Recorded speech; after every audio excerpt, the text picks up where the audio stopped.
Picture this. You're scrolling through social media, complaining about slow Wi-Fi, when suddenly you blink and find yourself somewhere else entirely. Somewhere darker, somewhere that smells like, well, you'll find out. Welcome to the ultimate time travel nightmare, medieval Europe, where your biggest concern isn't whether your phone has battery, but whether you'll survive until breakfast. Before we dive into this historical horror show, hit that like button if you're brave enough to face the truth about the good old days, and subscribe only if you genuinely want to torture yourself with more reality checks. Drop a comment telling me where you're watching from. I guarantee it's infinitely better than where we're heading tonight. Now grab whatever comfort you can, 'cause we're about to strip away every modern convenience you take for granted. Ready? Close your eyes and imagine waking up tomorrow, but instead of your alarm clock, it's 13:25, and you're about to discover why nobody actually wants to time travel backward. The first sensation hits you like a medieval slap to the face. You're itchy. Not mosquito bite itchy, but every square inch of your body is hosting a flea convention. Itchy. Your eyes flutter open, and immediately you know something's wrong. The ceiling above you isn't drywall painted in calming beige. It's rotting wooden beams held together by hope, spider webs, and what you desperately hope isn't mold, but absolutely know is mold. Your bed. And I use that term as loosely as the straw poking through your so-called mattress, is a disaster that would make a homeless shelter look like a 5-star resort. This isn't memory foam, it's memory trauma. The straw inside has been home to mice, insects, and possibly something that died 3 months ago, but nobody bothered to remove because, frankly, dead things were just part of the decor. That blanket covering you, it weighs more than you do, not because it's luxuriously thick, but because it's absorbed every bodily fluid, raindrop and mysterious substance that's come near it since the last ice age. The wool is so matted and filthy that it's developed its own ecosystem. You're not sleeping under a blanket, you're sleeping under a biological experiment. The church bell clangs in the distance, and your modern brain tries to process it as a charming medieval alarm clock. Wrong. This isn't romantic. It's a sonic assault designed to remind you that even sleep isn't truly yours. The bell ringer doesn't care if you're tired, sick, or slowly dying of despair. When the bell rings, you rise, because in medieval Europe, individual preferences are as extinct as personal hygiene. Your home, if we can call this wooden box a home, is an architectural nightmare. One room serves as bedroom, kitchen, living room, dining room, and barn. Yes, barn. Because your family doesn't just live here, so do the chickens, goats, and whatever other animals you're lucky enough to own. Privacy is a concept that won't be invented for several centuries, so get comfortable with knowing every sound, smell, and bodily function of everyone within a 50-foot radius. The smell hits you next, and it's not subtle. Imagine wet dog, rotting vegetables, unwashed humans, and animal waste all marinating together in a poorly ventilated space. Now multiply that by 1,000, and add the sweet aroma of desperation. Congratulations, you've just experienced medieval air freshening, which is to say, there is none. You try to sit up, and your 22-year-old body creaks like a haunted house door. In medieval terms, you're middle-aged, which means your spine has given up on proper alignment, and your knees sound like someone shaking a bag of broken glass. Getting vertical is an adventure that might end with you face first on a floor that's equal parts dirt, straw, and substances you'd rather not identify. The floor itself is a choose-your-own-adventure in discomfort. It's either soaking wet from rain that leaked through your roof of straw and wishful thinking, or crusty with dried mud, animal droppings, and the remnants of last week's dinner that nobody bothered to clean up because, again, sanitation is still several centuries away from being invented. And those people waking up around you, that's your entire extended family, plus a few neighbours who just never left, all sharing this single room because the concept of personal space is as foreign as the concept of toothpaste.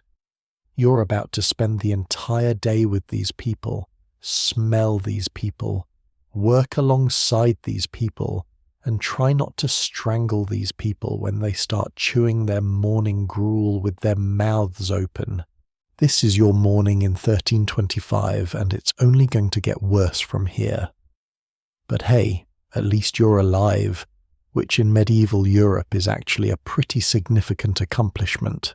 Nature calls, and in the 21st century that means a short walk to a clean private bathroom with toilet paper, running water, and a lock on the door. In medieval Europe, nature doesn't call politely. It screams, and what answers back is a horror show that would make a modern prison toilet look like a luxury spa experience. Your bathroom is a wooden bucket that's been shared by your entire family, and probably a few neighbours who couldn't make it to their own bucket in time.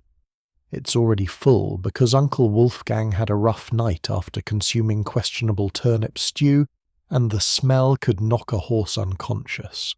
There's no toilet paper because trees are apparently too good for your posterior, so you'll be making do with leaves, moss, old rags, or if you're feeling particularly optimistic, a handful of straw that's hopefully cleaner than everything else in your life. But here's where it gets really charming. Once you've done your business, you don't flush it away into some magical underground system. No, you carry that bucket to your window and dump it directly into the street below, hopefully remembering to shout "Gardy Loo" to warn any unfortunate pedestrians about the incoming human waste missile. The streets of your medieval town aren't paved with good intentions. They're paved with human and animal excrement, rotting food and mystery liquids that form a flowing river of medieval nightmares. Every step outside is like playing hopscotch through a sewer that's been left to ferment in the sun. The smell is biblical in its intensity, and the sight would make a modern sewage worker consider a career change. If you're fortunate enough to live in a town with public latrines, congratulations! You get to experience communal defecation. Picture sitting shoulder to shoulder with strangers on a wooden bench with holes cut in it, making awkward small talk while everyone's trying to pretend this isn't the most undignified experience of their lives.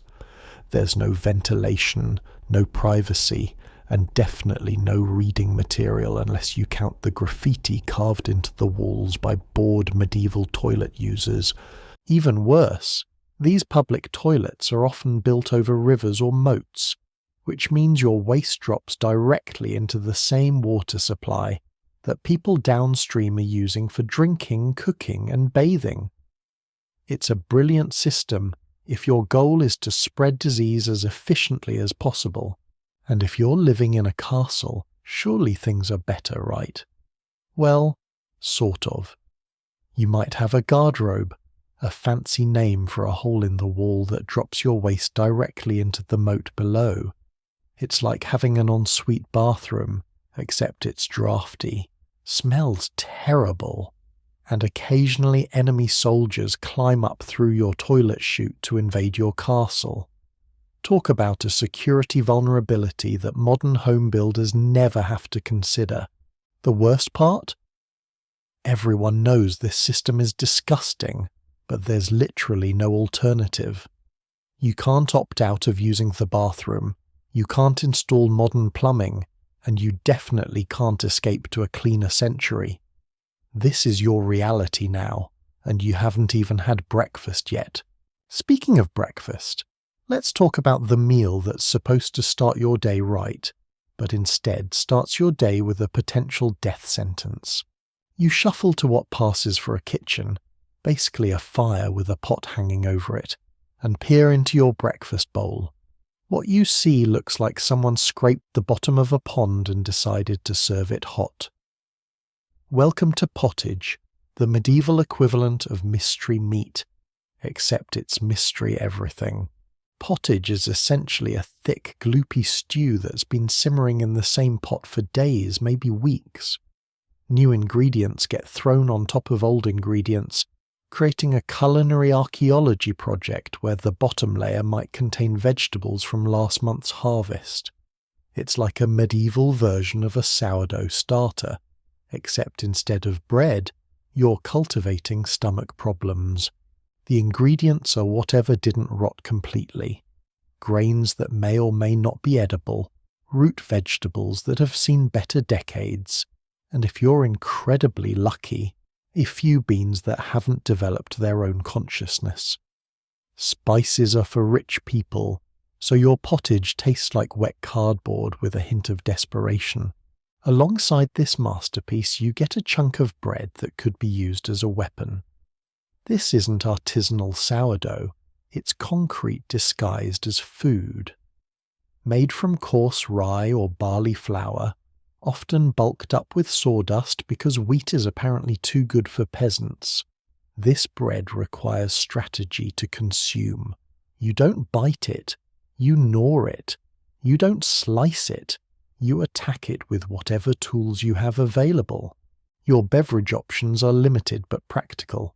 You're drinking beer. At 6 a.m. Yes, really. Not because medieval people were alcoholics, but because the water is so contaminated that weak beer is actually safer than H2O. This isn't party beer, it's survival beer. Even children drink it, which would be scandalous today but was Tuesday in medieval Europe. Want some protein? Dream on. Meat is reserved for special occasions like the feast day of whatever saint is responsible for not dying this week. Most peasants see meat a few times a year, and when they do, it's usually something that died of questionable causes and has been preserved with salt and hope. Cheese and milk are available, but they're basically bacterial warfare in dairy form. No refrigeration means your milk spoils within hours, and your cheese is conducting its own science experiments with mold and bacteria. You eat it anyway because the alternative is starvation, and starvation has worse reviews than spoiled dairy. Fresh fruit exists only when it's in season, which in medieval Europe is approximately 3 days per year. The rest of the time, you're stuck with whatever didn't rot in storage, which is usually nothing. This is your breakfast, the meal that's supposed to energize you for a day of back-breaking labor. Instead, it's more likely to energize the bacteria in your digestive system. But you eat it anyway, because in medieval Europe, food isn't about enjoyment, it's about postponing death for another day. Now that you've consumed your questionable breakfast without immediately dying, it's time to get dressed in your incredibly limited wardrobe.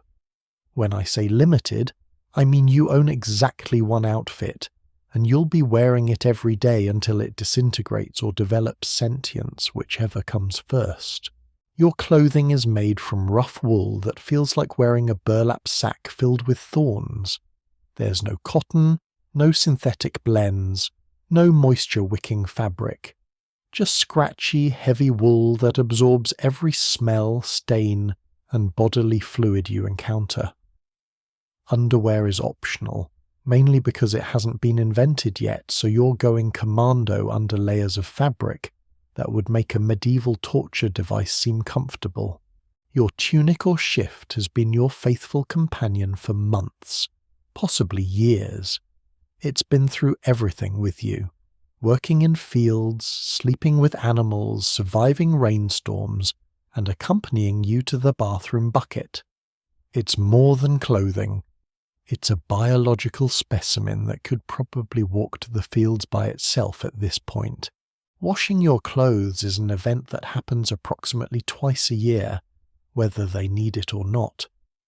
The process involves hauling water from a questionable source, heating it over a fire, scrubbing your garments with ash or lye that could strip paint, and then hanging them to dry in whatever weather the medieval gods decide to throw at you.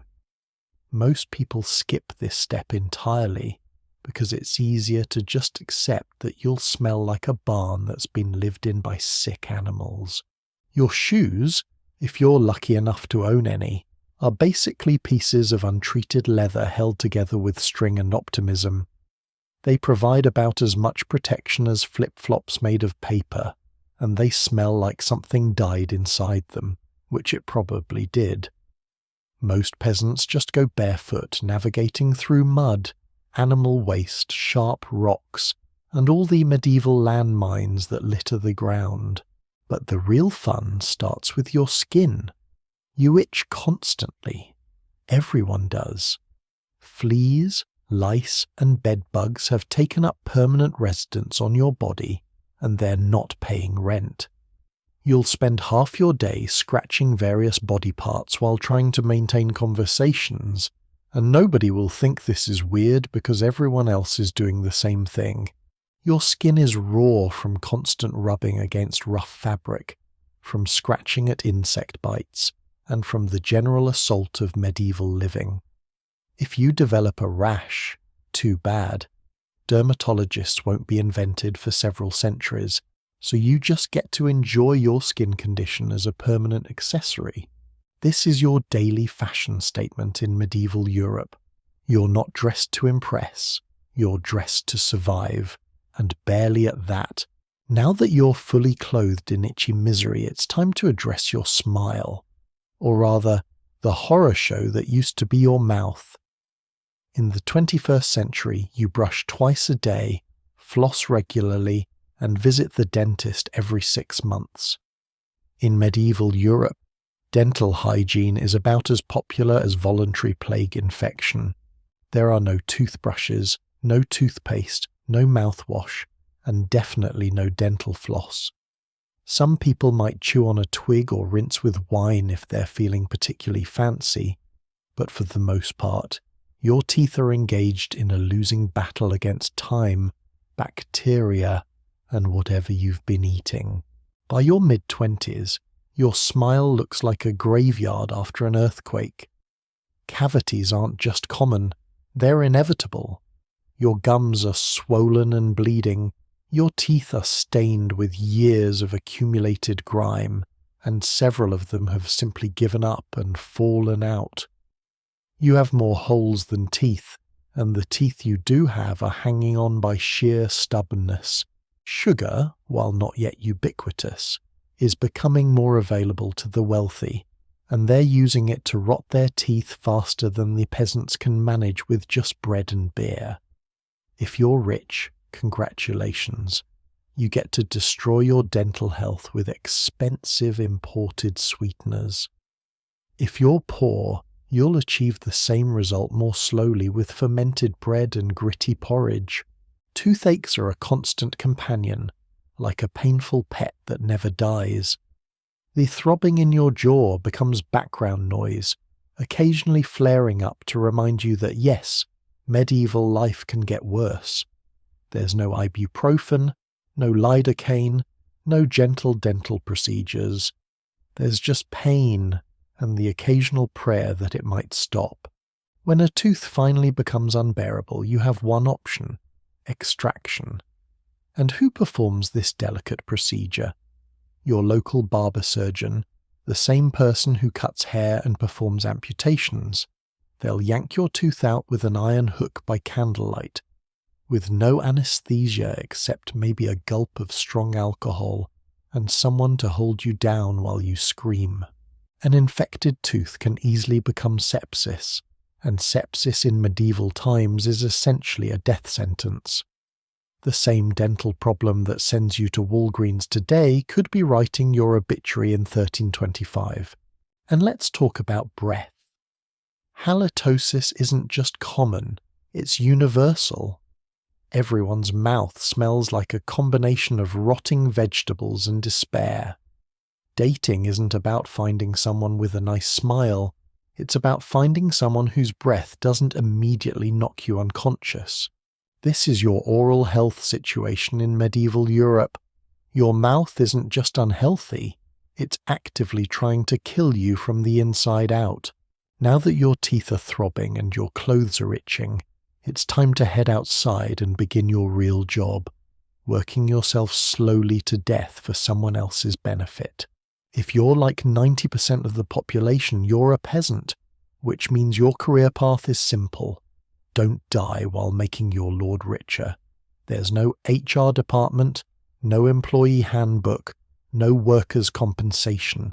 There's just sunrise to sunset labor, 6 days a week, with Sunday off only if you're not harvesting, fighting off raiders, or praying desperately for your infected wounds to heal.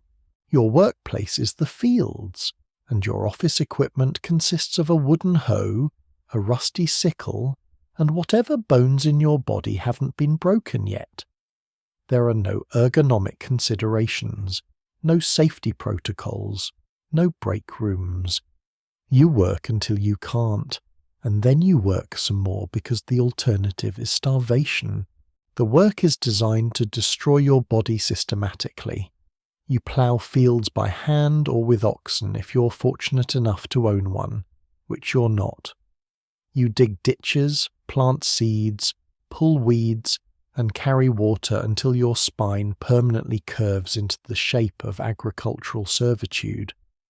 Every day adds new aches, new pains, and new reasons to question why you were born into this particular century. If you're a woman, congratulations. You get to do all the field work, plus run the household, care for children, cook meals, clean the hovel, spin wool, make clothes, feed animals, and still find time to pretend your husband's constant lice scratching isn't affecting your romantic feelings. You're not just a peasant. You're a medieval multitasker with no coffee and no hope of promotion. Children start working around age 5 because childhood is a luxury peasants can't afford. They get tiny tools and big expectations, learning early that life is work and work is suffering. No school, no playground, no toys, just miniature shovels and the grim understanding that this is their future forever. If you're not a farmer, maybe you're a blacksmith working with fire and molten metal in a poorly ventilated shed, or a tanner working with animal hides and toxic chemicals, or a cooper making barrels while breathing sawdust and wood glue. Every profession is basically a creative way to destroy your health while earning just enough to survive until tomorrow. The pay is subsistence level, which means you earn exactly enough to not die immediately. Benefits include occasional bleeding, frequent injuries, and the privilege of working until your body gives out completely. Sick days don't exist. If you're not working, you're not eating. And if you're not eating, you're joining the growing list of people who didn't make it through winter. This is your career in medieval Europe. It's not a job, it's a slow-motion endurance test with death as the retirement plan. Let's talk about the weather, which in medieval times isn't just meteorology. It's an ongoing battle between you and the elements are winning. Winter arrives like an ice-cold bully that overstays its welcome by several months. Your home has no insulation, no central heating, and no understanding of thermal dynamics. The walls have gaps wide enough to throw livestock through, and your windows are covered with cloth because glass is for rich people who hate peasants. You have a fireplace, which sounds cozy until you realize you can't afford enough firewood to keep it burning. Wood is expensive, and gathering it from the forest might be illegal depending on whose trees you're eyeing. Yes, you can be executed for picking up the wrong stick, which adds a thrilling element of danger to your heating situation. You bundle up in your one-wool tunic, which is damp from yesterday's rain and probably yesterday's sweat. Your feet are permanently cold because your shoes are basically leather suggestions, and your fingers are so stiff from the cold that they've basically become medieval popsicles. Frostbite isn't diagnosed, it's just called Thursday. Summer brings its own special torture. Your wooden hut transforms into a clay oven, and there's no air conditioning, no fans, and no escape. You're sweating through layers of wool that you can't remove because modesty is apparently more important than heat stroke. The flies discover your unwashed body and decide to throw a convention on your skin, while mosquitoes provide a constant soundtrack of buzzing misery. In the fields, the sun bakes you like a medieval croissant. There's no sunblock, no hat unless you've fashioned one from straw, and no understanding that prolonged sun exposure might be harmful. Heat stroke is just called feeling poorly, and the treatment is usually more work and less water. Spring and fall are brief intermissions between winter's assault and summer's oppression. They last approximately 3 days each, just long enough for you to remember what tolerable weather feels like before the next seasonal nightmare begins. The one constant through all seasons is that your clothes still itch, your food still tastes terrible, and your next 12-hour workday is still waiting for you regardless of whether it's snowing, raining, or hot enough to melt the wax in the church candles. This is medieval climate control. There isn't any. You're at the mercy of weather that seems personally offended by your existence. Feeling thirsty? Need a refreshing drink? Want to splash some water on your face to wake up from this damp nightmare? Too bad. In medieval Europe, water isn't your friend. It's actively plotting your demise. That crystal-clear stream babbling cheerfully near your village looks like something from a nature documentary, but it's actually a flowing river of death. Upstream, someone just dumped their morning chamber pot into it. Further upstream, a dead cow has been marinating for a week, adding its own special flavour to your potential drinking water. Every sip of water is like playing Russian roulette with microscopic bullets. Parasites, bacteria, and the entire medieval army of microorganisms are waiting to turn your digestive system into a battlefield. This is why people drank beer for breakfast, lunch, and dinner. The brewing process boiled the water, making it safer than whatever was flowing through the town's main drainage ditch. Even children drank weak beer, which sounds like a medieval frat party but was actually a survival strategy. Wine was another option if you could afford it, and didn't mind being slightly intoxicated while performing dangerous agricultural work. Bathing? That's where things get really medieval. People believed that bathing actually opened your pores and invited disease in. You were supposedly cleaner if you maintained a protective layer of filth on your skin. It's like having a biological armor made of your own accumulated grime. Communal bathhouses existed, but they quickly became hotbeds of gossip, scandal, and activities that made the church very nervous. So naturally, religious authorities shut them down, leaving everyone to marinate in their own funk. Even if you wanted to bathe, it was a major production. You'd need to fetch water from a questionable source, heat it over a fire that might burn down your house, fill a wooden tub that leaked like a medieval colander, and hope no one else in your family had used the water before you or planned to use it after you.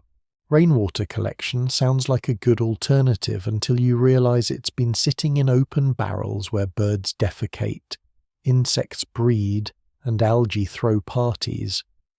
Every water source is contaminated with something that wants to kill you. This is hydration in medieval Europe. Every drop is a gamble and the house always wins. Feeling under the weather? Need medical attention? Want someone to look at that suspicious rash that's been spreading across your back? Welcome to medieval medicine, where the cure is often more dangerous than the disease, and the doctors are basically barbers with delusions of grandeur. Let's start with diagnosis. Everything wrong with you, whether it's a cough, a fever, a broken bone, or the creeping plague, is caused by your humours being out of balance. The 4 humours are blood, phlegm, yellow bile, and black bile, and according to medieval medical science, your health depends on keeping them perfectly balanced like some sort of internal chemistry experiment. Got a fever? Obviously you have too much blood. The solution? Bloodletting. Let's drain your life force into a wooden bowl using leeches or a rusty knife wielded by your local barber surgeon. It's like donating blood, except instead of helping someone else, you're just weakening yourself based on completely incorrect medical theory. Feeling depressed or anxious? That's clearly an excess of black bile. The treatment involves laxatives, herbal purges, and prayers, while everyone avoids making eye contact with you and starts mentally preparing for your funeral. If you break a bone or suffer a serious wound, you're in real trouble. There's no anesthesia unless you count passing out from pain, which is actually the preferred method. Surgery is performed with tools that haven't been cleaned since the Crusades, heated over fire not for sterilization but because hot metal looks more intimidating. Antibiotics won't be discovered for several centuries, and germ theory is still a fantasy. Medieval doctors believe disease comes from bad air, or God being annoyed with your moral failings. Got stomach problems? Must be because of your sinful thoughts. Time to confess while vomiting. If your condition worsens, you'll be treated with more leeches, possibly some crushed beetles mixed with wine, and a priest giving you last rites just in case the cure kills you before the disease does. At this point, everyone's hedging their bets. The irony is that if you somehow survive medieval medical treatment, everyone assumes God took pity on you, the doctor takes full credit, and the leeches get promoted to the next patient. Medieval medicine isn't about healing. It's about surviving the cure long enough for your body to heal itself despite the medical intervention. After a long day of labour, lice and leeches, it's finally time for the meal that's supposed to comfort you after your daily dose of medieval suffering. Unfortunately, your dinner is probably conducting its own biological warfare against your digestive system. Food preservation in medieval Europe is less science and more wishful thinking. There's no refrigeration, no freezing, just salt, smoke, and the hope that winter air keeps things from rotting too quickly. Your meat, if you're fortunate enough to have any, has been hanging for days, marinated in questionable brine, and possibly shared with local wildlife who don't understand property rights. Bread remains the cornerstone of the medieval diet, but even this basic staple is trying to kill you. In bad harvest years, desperate bakers bulk up their loaves with bark, sawdust, or clay to make the flour stretch further. And if it's rye season, there's a bonus prize. Ergot, a fungus that causes hallucinations, convulsions, and sometimes death. It's like eating bread laced with medieval LSD, except instead of a pleasant trip, you get to convulse your way into the afterlife. Vegetables exist only when they're in season, and the vegetable that's always in season is turnips. So many turnips. Boiled turnips, mashed turnips, turnips floating in your pottage like pale, flavourless life preservers in a sea of medieval despair. Dairy products are another form of culinary Russian roulette. Fresh milk spoils within hours, and butter and cheese are loaded with bacteria that would terrify a modern food scientist. People eat them anyway because the alternative is starvation, and starvation has consistently poor reviews. Seasoning your food requires wealth that peasants don't possess. Spices like pepper, cinnamon, or nutmeg are worth more than gold, and are hoarded by the rich like edible treasure. For the average peasant, flavour comes from onions, salt if you're lucky, and the subtle taste of desperation. But food isn't just a health hazard, it's also a legal minefield. Game animals belong to your lord, not to you. Get caught poaching a rabbit to feed your starving family, and you could be fined, imprisoned, or executed. Your dinner could literally get you hanged. As you sit down to your evening meal of questionable stew by flickering firelight, remember that every bite is a calculated risk. Medieval food doesn't nourish you. It tests your immune system and your faith in tomorrow. The sun is setting on your medieval nightmare, but don't think you can relax just because the workday is ending. In medieval Europe, religion isn't just part of life. It is life, and it's watching your every move like a spiritual surveillance system. The church controls everything: your calendar, your laws, your education, if you can call illiteracy an education, your birth, marriage, death, and every moment in between. Think of it as your spiritual landlord, and you're always behind on rent. Every day is structured around prayer bells that ring morning, noon, and night. These aren't gentle reminders, they're sonic commands that you ignore at your peril. Miss a prayer? That's a sin. Eat meat on Friday? Sin. Think impure thoughts about your neighbour's wife. Double sin with a side of eternal damnation. Hell is very real and vividly described by priests who seem to enjoy detailing the rivers of fire, lakes of boiling blood, and demons with pitchforks who are eagerly waiting for rule breakers. If the plague doesn't terrify you, the prospect of eternal torture certainly will. You can't read the Bible yourself because it's written in Latin, a language reserved for clergy and that one noble kid who's too good for manual labour.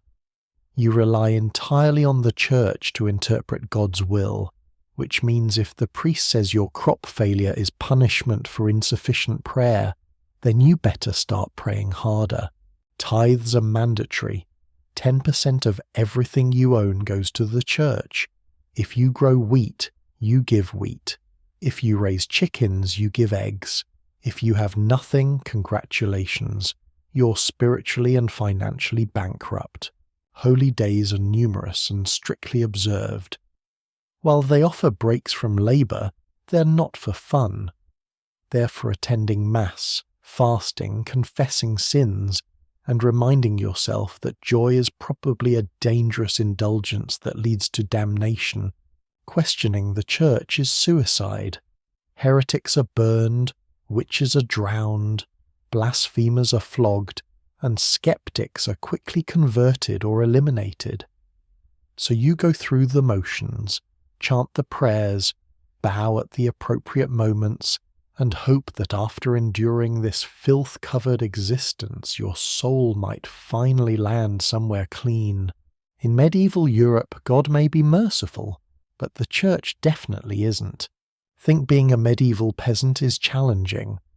Try doing it as a woman, where all the standard medieval suffering comes with extra helpings of subjugation, danger, and social invisibility. From birth, a girl's life trajectory is essentially predetermined. Marry young, bear children, serve your husband, die exhausted.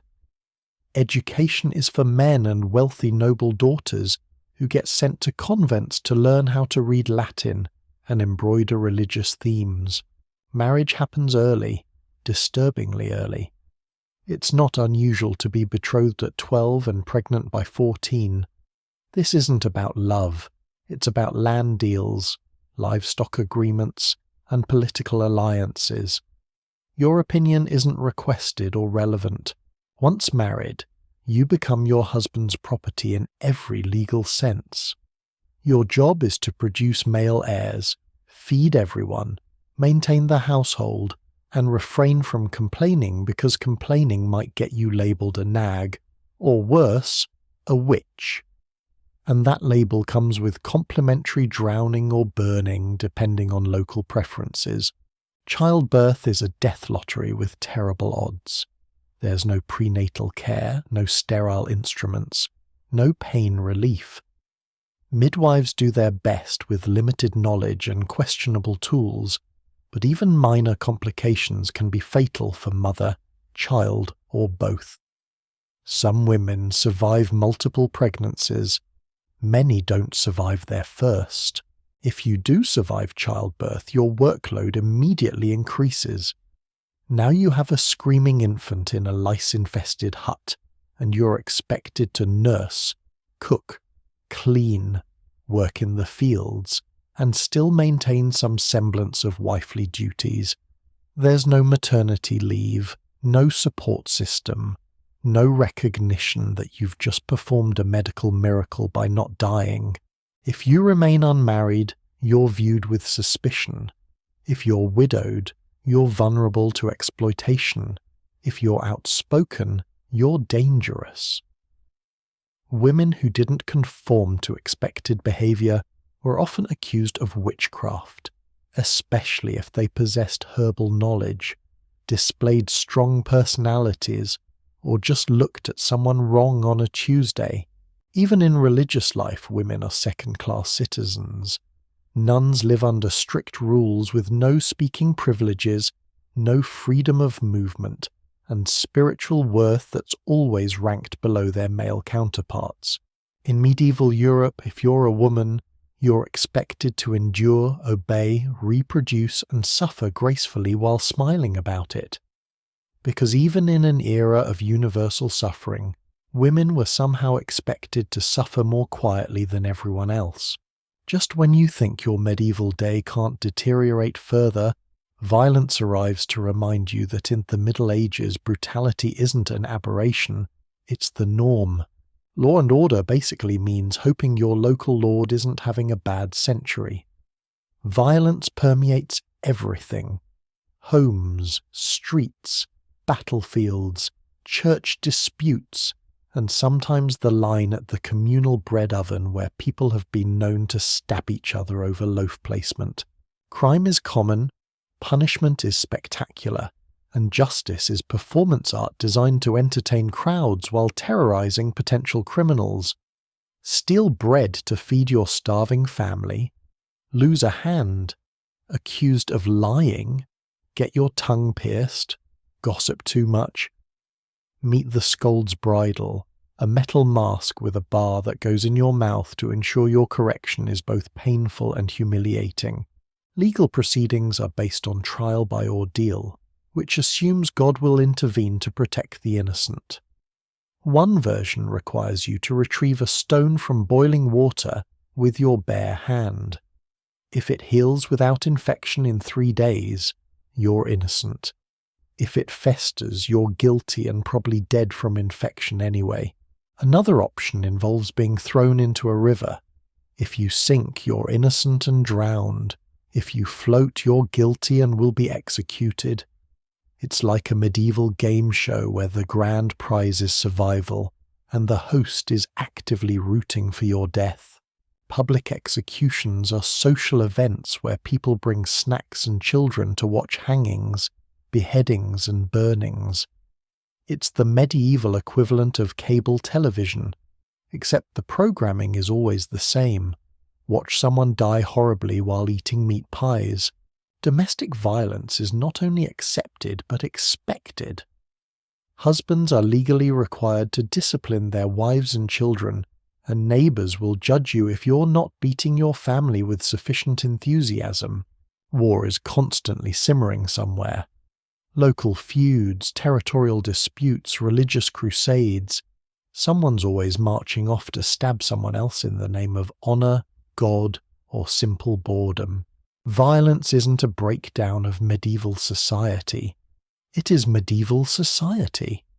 Everyone lives with the constant understanding that life is fragile, justice is arbitrary, and your neighbour might murder you over a pig.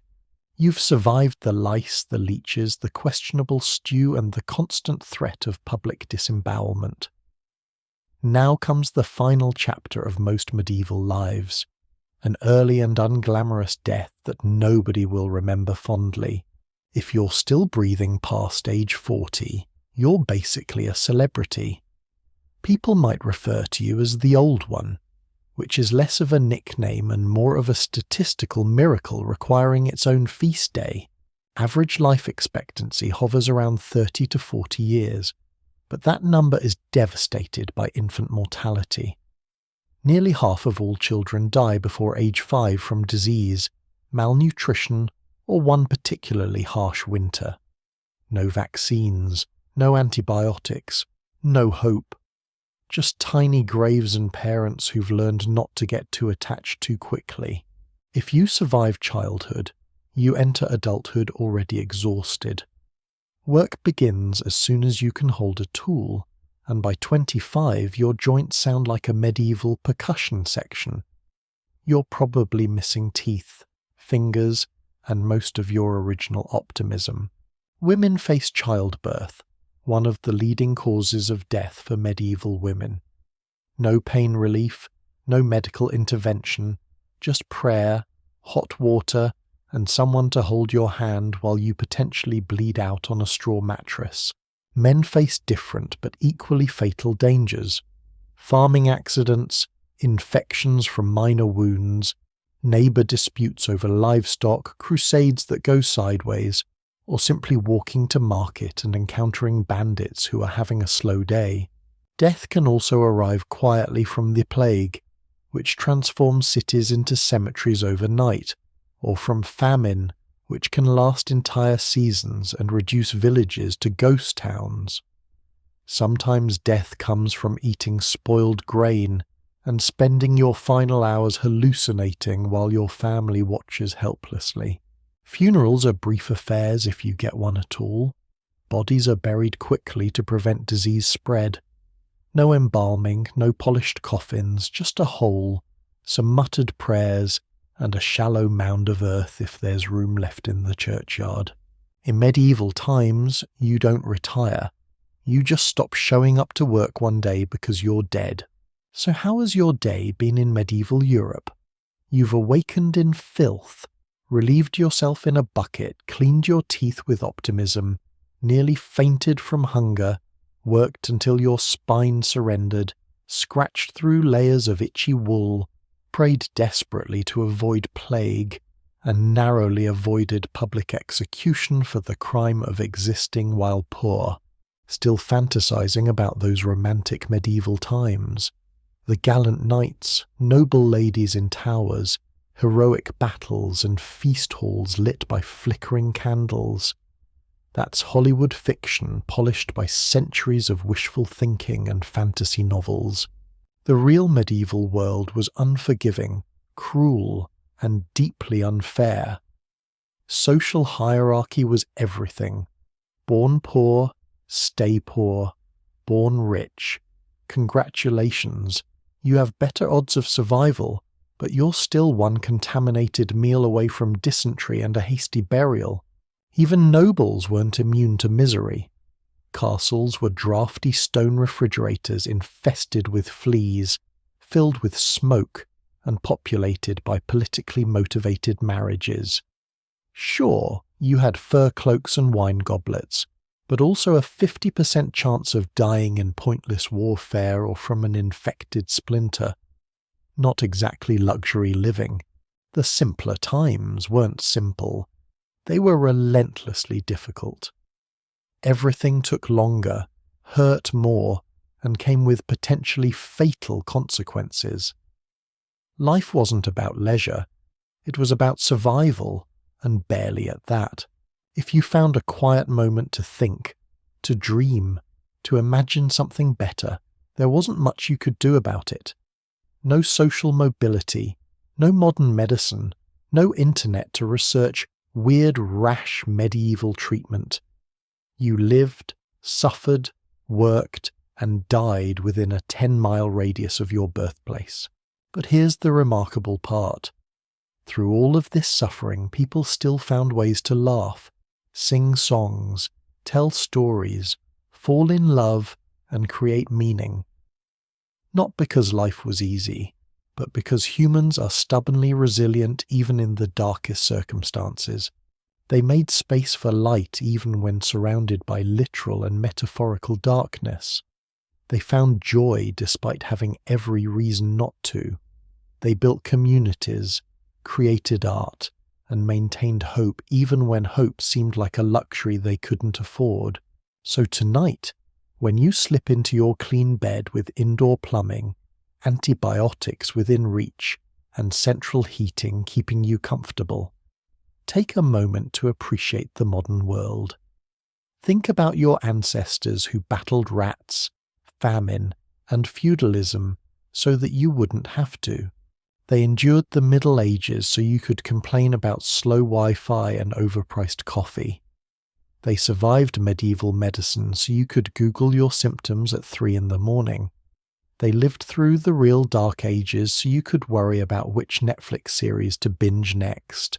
The next time someone tells you they wish they lived in simpler times, remind them that simplicity is often just complexity that someone else is handling for you. The Middle Ages weren't simple, they were simply brutal. And remember, Frida, our hypothetical medieval everywoman, not as someone who's gone, but as someone whose struggles echo through centuries to remind us that civilization is fragile, progress is precious, and complaining about modern inconveniences is actually a privilege that countless generations died to give us. But let's dive deeper into the psychological horror of medieval existence, because we've only scratched the surface of this historical nightmare. Let's talk about what it really means to live without hope of improvement, without the concept of progress, without the basic understanding that tomorrow might be better than today. In our modern world, we're raised on the idea that life should get better. We have career advancement, personal growth, technological progress. We can move to new cities, change careers, reinvent ourselves. We can learn new skills, travel to distant places, and constantly evolve as human beings. Medieval peasants had none of this. You were born into a social class and that's where you'd die. Your father was a farmer, you'd be a farmer. Your children would be farmers, and their children would be farmers, for generations, forever. There was no concept of following your dreams because dreams were luxuries that only led to disappointment and potentially heretical thoughts. Imagine waking up every day knowing that this is it. This hovel, these people, this work, this suffering, this is your entire universe, and it will never change. There's no retirement to look forward to, no vacation to plan, no weekend to anticipate. There's just work until you die, and death will probably come sooner rather than later. The psychological weight of this certainty would crush most modern minds. We complain about feeling stuck in dead-end jobs, but we always have options. We can quit, we can retrain, we can move. Medieval peasants had no options, none, zero. The word option didn't exist in their vocabulary because the concept was meaningless. Let's explore the mental health implications of medieval life, because if you think anxiety and depression are challenging now, imagine dealing with them in an era where mental illness was considered either demonic possession or divine punishment. Feeling sad? That's melancholia, caused by an excess of black bile, and the treatment involves bloodletting, purging, and possibly exorcism. Anxious about your future? Well, your future is predetermined, so anxiety is clearly a spiritual failing that requires confession and penance. Post-traumatic stress. After watching your neighbour get publicly executed for stealing turnips, after seeing your children die from preventable diseases, after surviving raids by bandits or enemy armies, you're expected to just carry on as if these horrors are normal, which they are in medieval terms. There's no therapy, no support groups, no medication. There's just prayer and the hope that God might take pity on your suffering soul. Mental health care consists of talking to a priest who will either blame your moral failings or suggest that your suffering is character building. The isolation would be unbearable for modern minds. Yes, you're constantly surrounded by people, but you're also completely alone. No one understands your individual experience because individuality isn't celebrated, it's suppressed. You're not a unique person with distinct thoughts and feelings. You're a peasant, a farmer, a wife, a mother. Your identity is entirely defined by your social function. Privacy doesn't exist, but neither does genuine intimacy. You can't have deep, meaningful conversations about philosophy, dreams, or personal growth because these concepts haven't been invented yet. Conversations revolve around work, weather, and whether the strange smell coming from the village well indicates plague or just regular medieval water contamination. The constant fear would be exhausting. Not just fear of death, though that's always present, but fear of making mistakes that could destroy your family. Plant crops at the wrong time, your family starves. Offend the local lord, your family loses their home. Get accused of witchcraft or heresy, your family gets executed along with you. Every decision carries potentially fatal consequences, but you're making these decisions with limited information, no education, and no experience beyond your tiny medieval bubble. It's like playing a video game where one wrong move triggers permanent game over, except it's your actual life and the lives of everyone you love. Let's talk about the children, because if adult medieval life is a nightmare, childhood is a horror show with no possibility of escape. Modern children are protected, educated, and encouraged to develop their unique personalities. Medieval children are tiny workers who happen to be too small for adult-sized tools yet. There's no childhood as we understand it. No toys, no games, no time for imagination or play. There's just smaller versions of adult responsibility. A 5-year-old is expected to help with farming, cooking, and household chores. By age 7, they're doing serious agricultural work. By 10, they're essentially small adults with all the responsibilities but none of the legal rights. They work from dawn to dusk just like their parents, because survival requires every family member to contribute every waking hour. Education consists of learning whatever job you'll do for the rest of your life. Boys learn farming or their father's trade. Girls learn housework, cooking, and the various skills needed to keep a family alive in impossible conditions. Reading and writing are for clergy and nobles. Peasant children have no need for literacy because books are expensive, rare, and completely irrelevant to their lives. The mortality rate for children is staggering. Parents don't name babies immediately because there's a good chance they won't survive their first month. Families have many children not out of desire but out of mathematical necessity. If you have 8 children, maybe 3 will live to adulthood. Children who do survive face the same bleak future as their parents, but with the added psychological burden of knowing this is their destiny from birth. There's no what do you want to be when you grow up, because you'll be exactly what your parents are, doing exactly what they did, in exactly the same place. The lack of medical care for children is particularly heartbreaking. A simple ear infection that would be easily treated today could lead to deafness or death.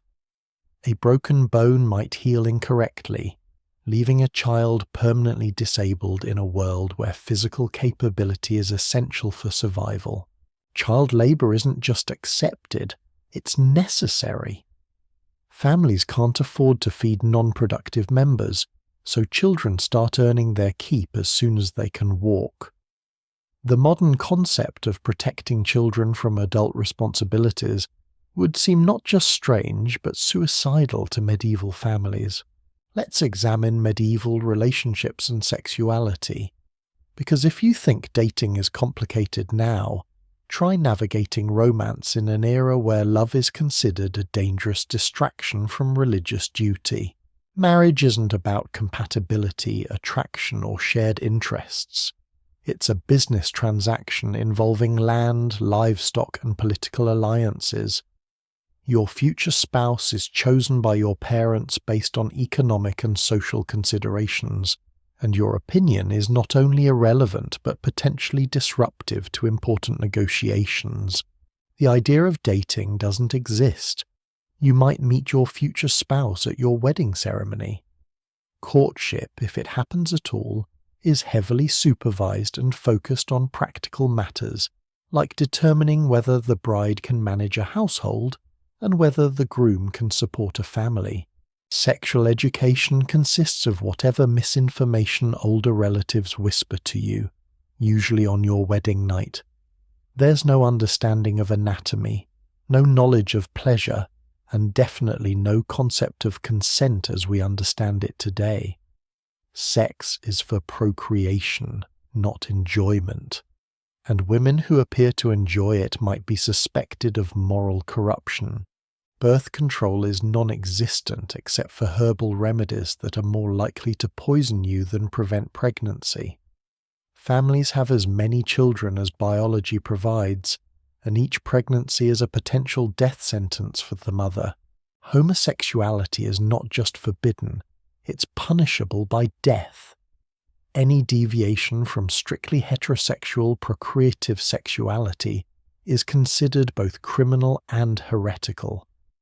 People with different sexual orientations have no choice but to live in complete secrecy or face execution.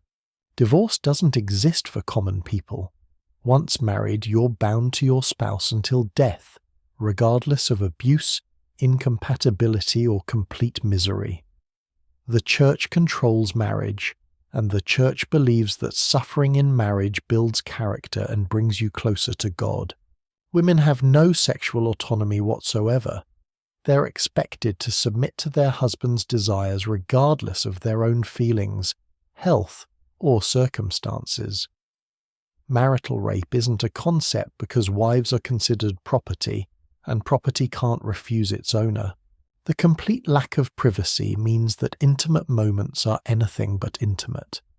Your entire extended family lives in the same room, animals share your living space, and neighbours are constantly present. Romance happens quickly and quietly, if at all. Now let's talk about medieval entertainment, because if you're imagining rousing songs around the fire and colourful festivals, you're about to be disappointed by the reality of fun in the Middle Ages. Entertainment is rare, brief, and usually religious in nature. The Church controls most public gatherings, and frivolous enjoyment is viewed with suspicion. Laughter is acceptable in small doses, but too much joy might indicate that you're not properly focused on your spiritual suffering. Music exists, but it's primarily religious chanting or simple folk songs that everyone already knows by heart. There are no concert halls, no professional musicians, no variety in musical experiences. The same songs get repeated endlessly because creating new music requires education, instruments, and time that peasants don't possess. Storytelling happens, but the stories are mostly religious parables designed to reinforce moral behavior and fear of divine punishment. Secular stories exist, but they're simple, repetitive, and focused on basic moral lessons about obedience, humility, and acceptance of your social position. Festivals occur on religious holidays, and they're more obligation than celebration.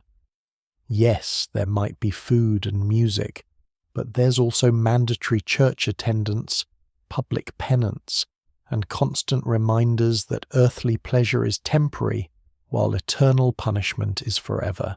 Games are simple and often involve skills that relate to work or warfare.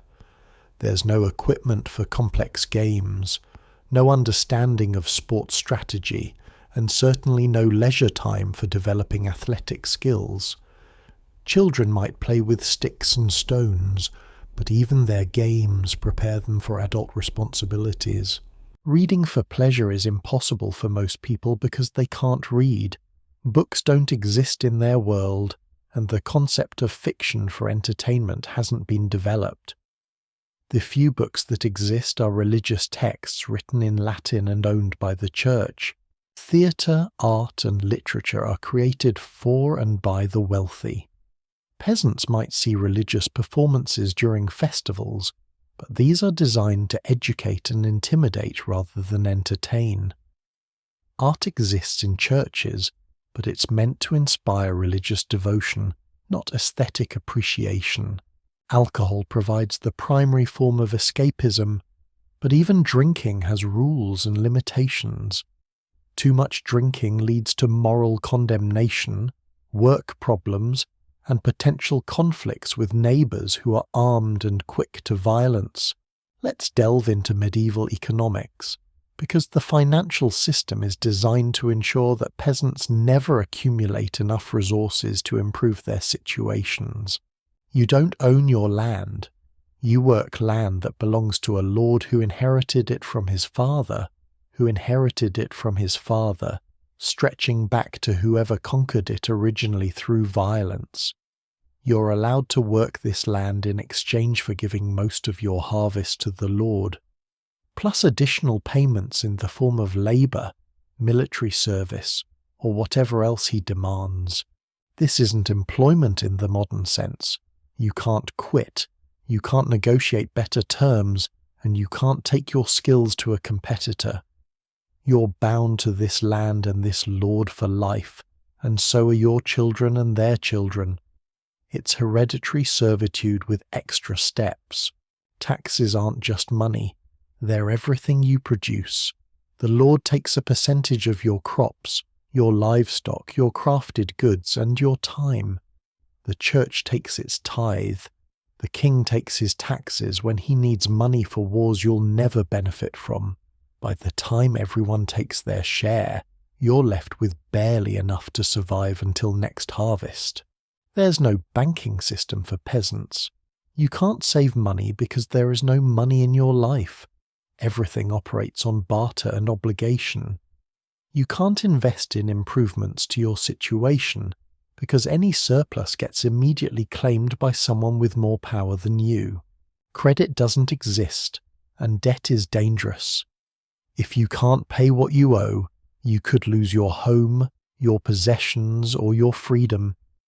There's no bankruptcy protection, no negotiation process, just immediate and severe consequences for financial failure. Trade is limited to local markets where you might exchange excess vegetables for tools or clothing.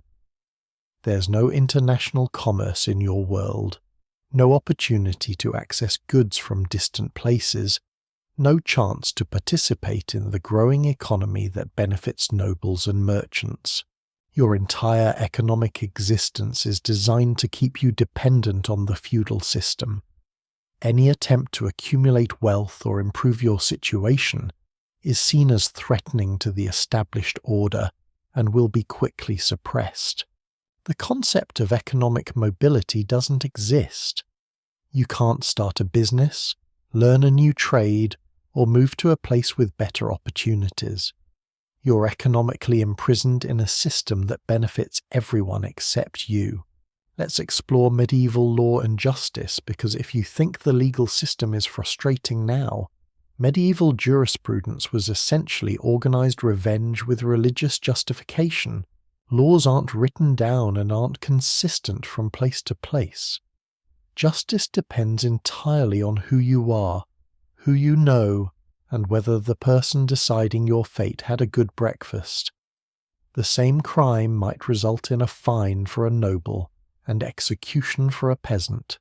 There are no lawyers, no right to representation, no presumption of innocence. If you're accused of something, you're probably guilty, and the legal process is designed to confirm this presumption rather than determine truth. Evidence consists of testimony from people who outrank you socially, physical proof that might be fabricated, and divine intervention as determined by trial by ordeal. Scientific investigation doesn't exist. Logical reasoning is secondary to social hierarchy, and facts matter less than power dynamics. Punishment is public and brutal, designed to entertain crowds while terrorizing potential criminals. The goal isn't rehabilitation or justice, it's deterrence through fear. People are mutilated, tortured, and executed for crimes that would result in fines or short jail sentences today. Appeal processes don't exist for peasants. Once you're convicted, you face punishment immediately. There's no higher court, no review process, no opportunity to present new evidence or challenge procedural errors.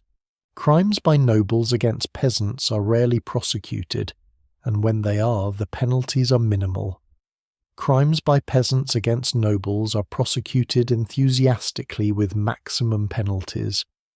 The legal system exists to protect the powerful from the powerless, not to create justice. Even civil disputes are resolved through violence or social pressure rather than legal processes. Property disputes might be settled by combat. Contract disagreements lead to feuds, and business conflicts often result in bloodshed. Women have almost no legal rights.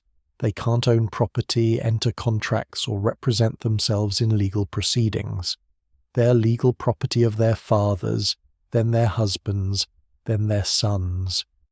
Their testimony carries less weight than that of men, and crimes against women are often treated as property damage rather than personal violence.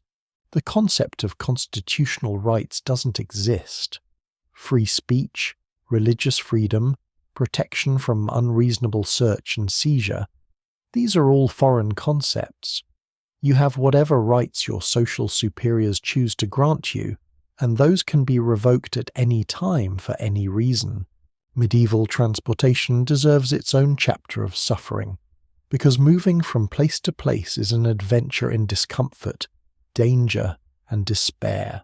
Most people never travel more than 10 miles from their birthplace because travel is expensive, dangerous, and pointless. Where would you go? Other villages are exactly like your village, other lords are exactly like your lord, and other forms of medieval misery are exactly like your current medieval misery. Roads don't exist in a modern sense. There are paths worn by foot traffic, cart tracks that become impassable mud during rain, and occasionally Roman roads that are crumbling but still better than anything medieval engineers can create. Vehicles are primitive and uncomfortable. Peasants walk everywhere, carrying whatever they need on their backs. Wealthy people might have carts pulled by oxen or horses, but these vehicles have no suspension, no weather protection, and no cushioning. Every bump and pothole translates directly to your spine. Weather makes travel impossible for large portions of the year. Winter roads are icy death traps, spring roads are muddy swamps, and summer travel means dehydration and heat exhaustion. Only fall provides tolerable travel conditions, and even then, you're racing against the onset of winter. Bandits control many travel routes, demanding tolls or simply robbing travelers.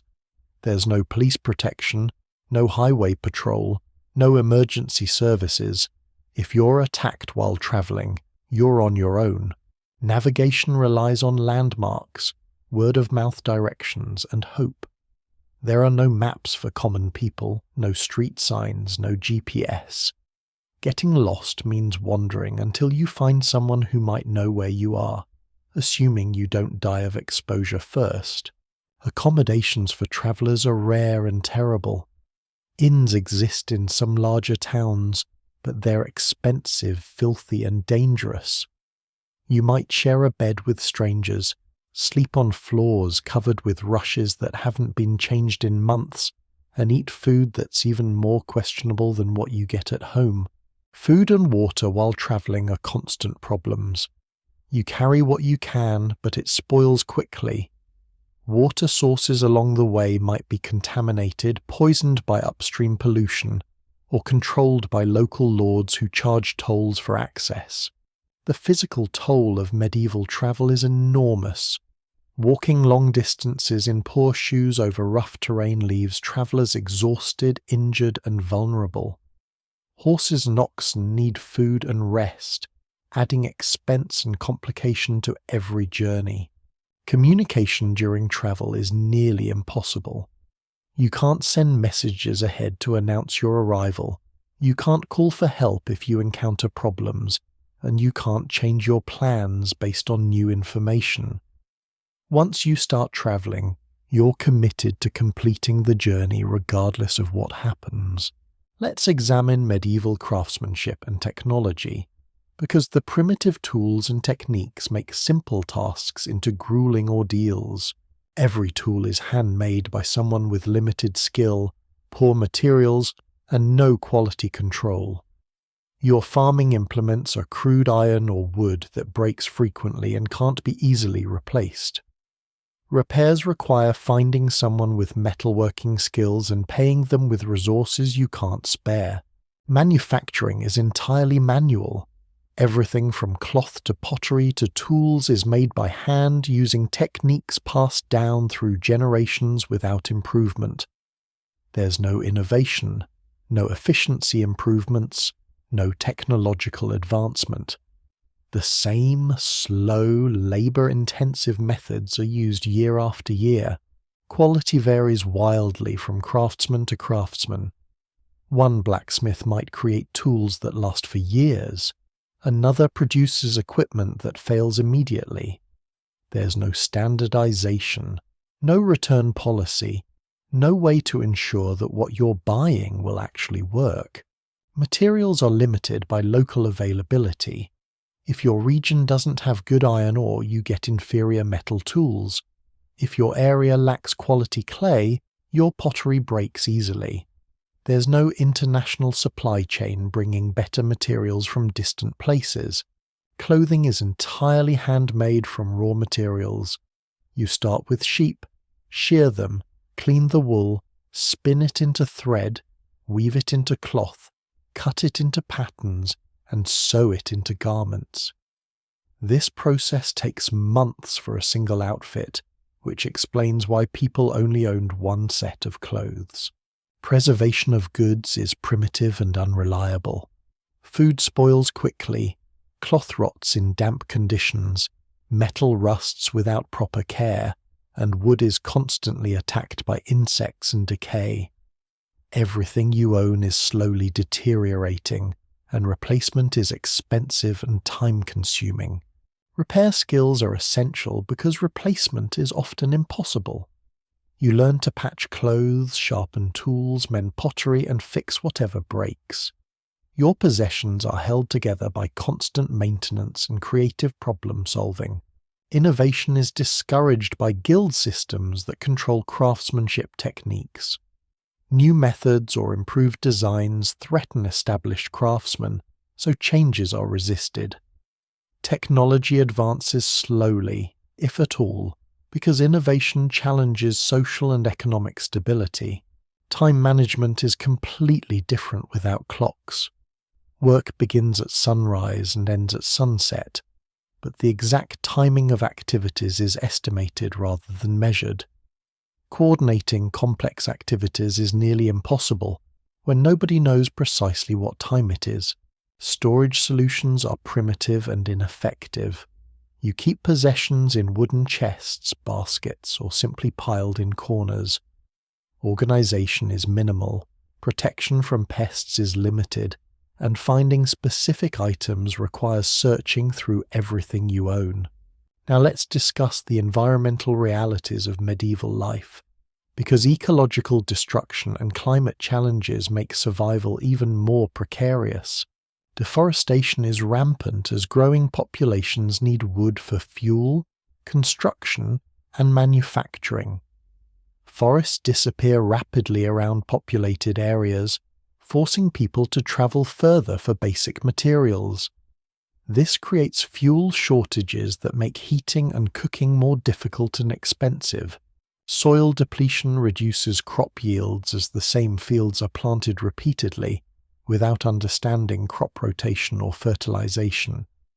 Farmland becomes less productive over time, supporting fewer people and creating food shortages that lead to famine and conflict. Water pollution affects every water source as human and animal waste, manufacturing runoff, and dead organisms contaminate streams, wells, and rivers. Clean water becomes increasingly rare, forcing people to drink contaminated water that spreads disease. Air quality in towns and cities is terrible due to open fires, animal waste, rotting garbage, and primitive manufacturing processes.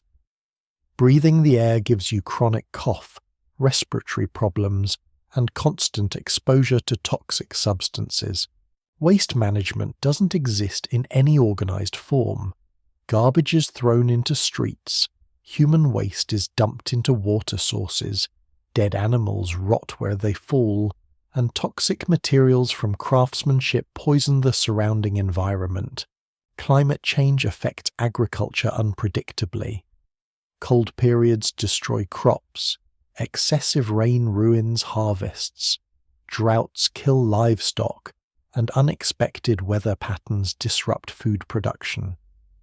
There's no scientific understanding of climate, so people can't adapt to changing conditions. Pest problems are constant and uncontrollable. Insects destroy stored food. Rats contaminate grain supplies. Parasites attack livestock, and disease-carrying creatures spread illness. There are no effective pest control methods beyond cats and hope. Natural disasters devastate communities with no warning or preparation. Floods destroy homes and crops. Fires consume entire neighborhoods. Earthquakes topple buildings, and storms wreck transportation and communication. Recovery from disasters takes years or decades. Ecosystem disruption affects food supplies as overhunting depletes game animals, overfishing empties waterways, and habitat destruction eliminates wild food sources. People become increasingly dependent on agricultural production that's already stressed by environmental problems. Seasonal challenges determine survival chances. Winter brings cold, food shortages, and isolation. Spring floods damage property and crops. Summer heat and drought threaten water supplies. Fall races against winter preparation deadlines. Every season presents existential challenges. The psychological impact of environmental uncertainty creates constant stress. You never know whether the weather will cooperate with your plans, whether natural disasters will destroy your work, or whether environmental changes will make your survival strategies obsolete. Let's examine the role of superstition and folklore in daily medieval life. Because when you don't understand how the world works, you invent explanations that are often more terrifying than reality.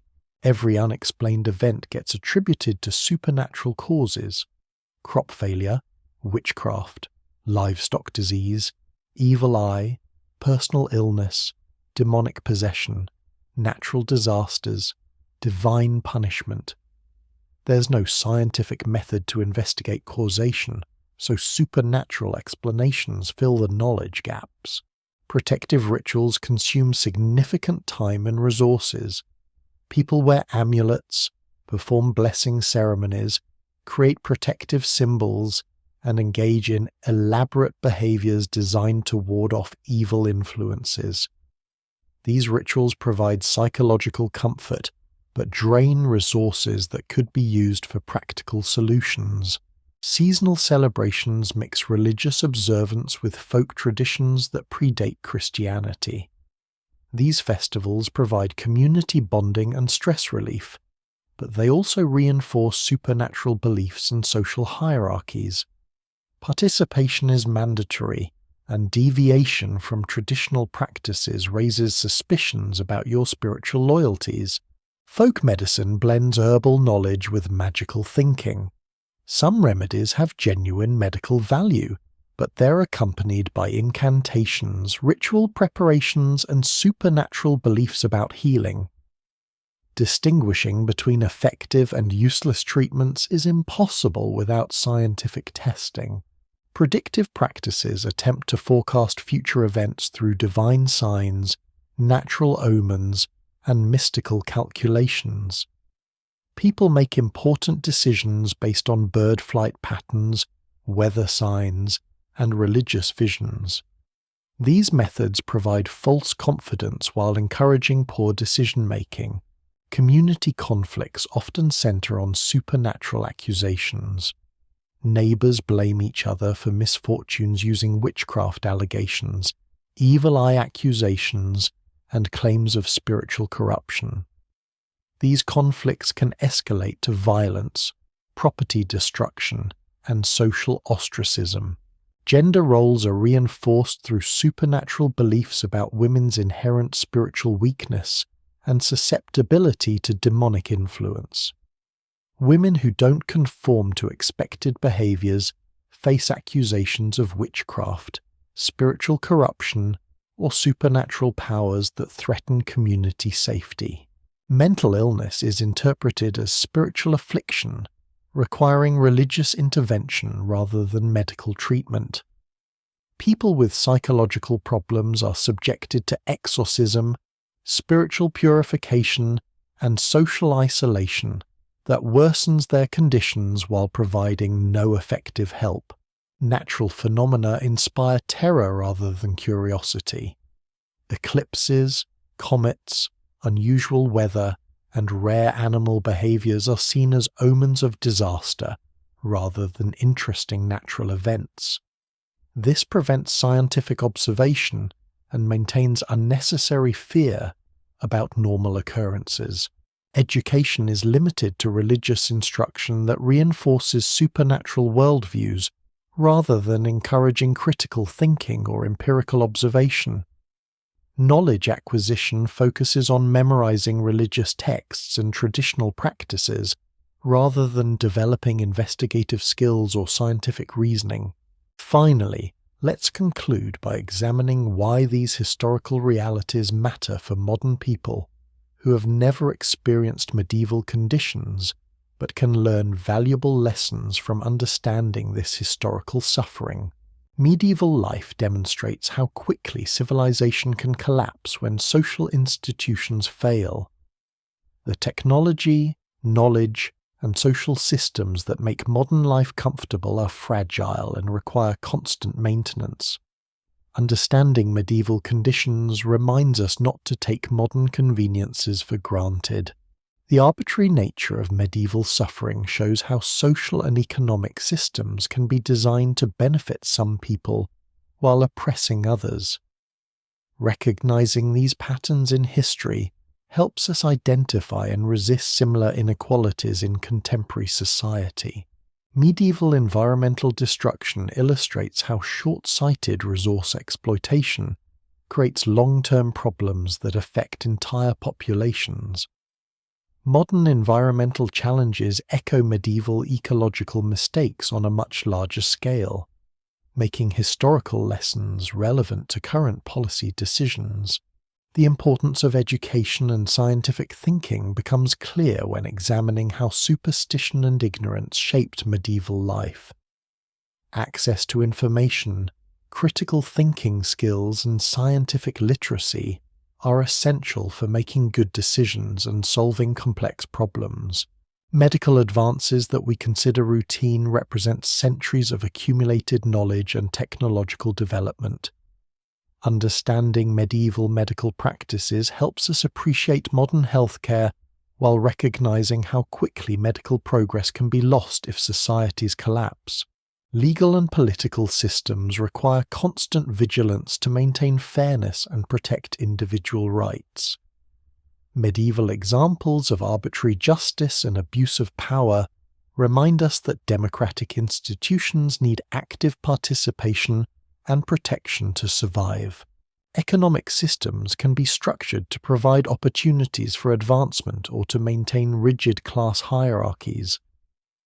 Medieval economic arrangements show how concentrated wealth and power create self-perpetuating cycles of inequality that are difficult to break without systemic changes. The psychological resilience of medieval people who found meaning and community despite terrible conditions provides inspiration for dealing with modern challenges. If people could maintain hope and humanity while living in medieval conditions, contemporary problems become more manageable by comparison. Historical perspective helps us evaluate contemporary complaints and priorities. Many modern concerns that seem overwhelming pale in comparison to medieval survival challenges, helping us maintain perspective about what constitutes genuine hardship versus minor inconveniences.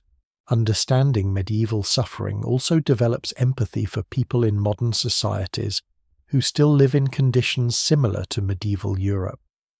Billions of people worldwide lack access to clean water, adequate nutrition, medical care, education, and basic human rights that we consider standard.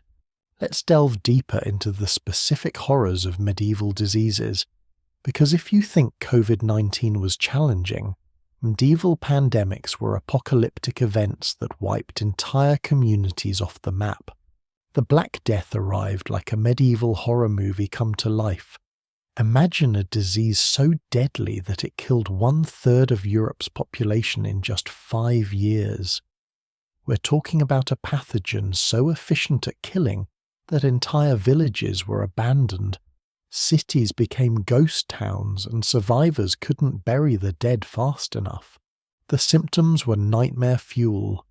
Fever so high it caused delirium, painful swellings called buboes that grew to the size of eggs, black patches on the skin from internal bleeding, and a death rate so high that people went to bed healthy and died before morning. There was no treatment, no understanding of transmission, and no hope except prayer and running away from infected areas. But plague wasn't the only medieval medical disaster. Smallpox covered victims with pustules that left survivors permanently scarred and often blind. Tuberculosis caused a slow, wasting death, accompanied by constant coughing up blood. Dysentery turned digestion into a painful, bloody process that killed through dehydration and organ failure. Leprosy was particularly feared because it rotted victims alive while they remained conscious. Fingers and toes fell off, facial features disappeared, and sufferers were banished from society to live in isolated colonies. The disease progressed slowly, giving victims years to contemplate their gradual disintegration. Ergotism from contaminated rye bread caused hallucinations, convulsions, and gangrene. Victims experienced terrifying visions while their extremities literally rotted away. Communities sometimes accused ergotism victims of witchcraft because their behavior seemed supernatural rather than medical. Typhus spread through lice and killed through high fever, severe headaches, and organ failure. Armies were devastated by typhus more often than by enemy weapons. Soldiers would march to war and die in their camps before seeing battle. Malaria turned people into shivering, feverish wrecks who experienced cyclical attacks of illness. The disease weakened victims chronically, making them vulnerable to other infections and unable to work effectively. Measles killed children in devastating numbers. Entire generations of children would be wiped out during measles outbreaks, leaving communities without future workers and destroying family continuity. Influenza arrived in waves that knocked down healthy adults and killed them within days. Medieval flu pandemics were so severe that chroniclers described them as divine punishment for human sinfulness.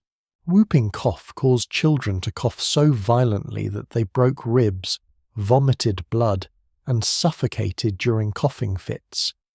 The distinctive whoop sound became associated with impending childhood death. The psychological terror of disease was as devastating as the physical effects. People lived in constant fear of contagion, avoided social contact during outbreaks, and watched helplessly as loved ones died in agony. Medical knowledge was so primitive that diseases seemed like supernatural punishments rather than natural phenomena. Treatment methods often made diseases worse. Bloodletting weakened patients who needed strength to fight infections. Purging with laxatives dehydrated victims who were already losing fluids through fever and vomiting. Religious treatments involved painful penances that stressed already failing bodies. Disease outbreaks destroyed social structures as quickly as they killed individuals. Trade stopped, agriculture was abandoned, governments collapsed, and communities disintegrated. Recovery from major epidemics took decades or centuries, assuming anyone survived to rebuild. The lack of understanding about disease transmission meant that people unknowingly spread infections through their attempts to help. Caring for sick relatives infected entire families. Religious gatherings spread disease among congregants. Trade carried pathogens between communities faster than the diseases could be recognized.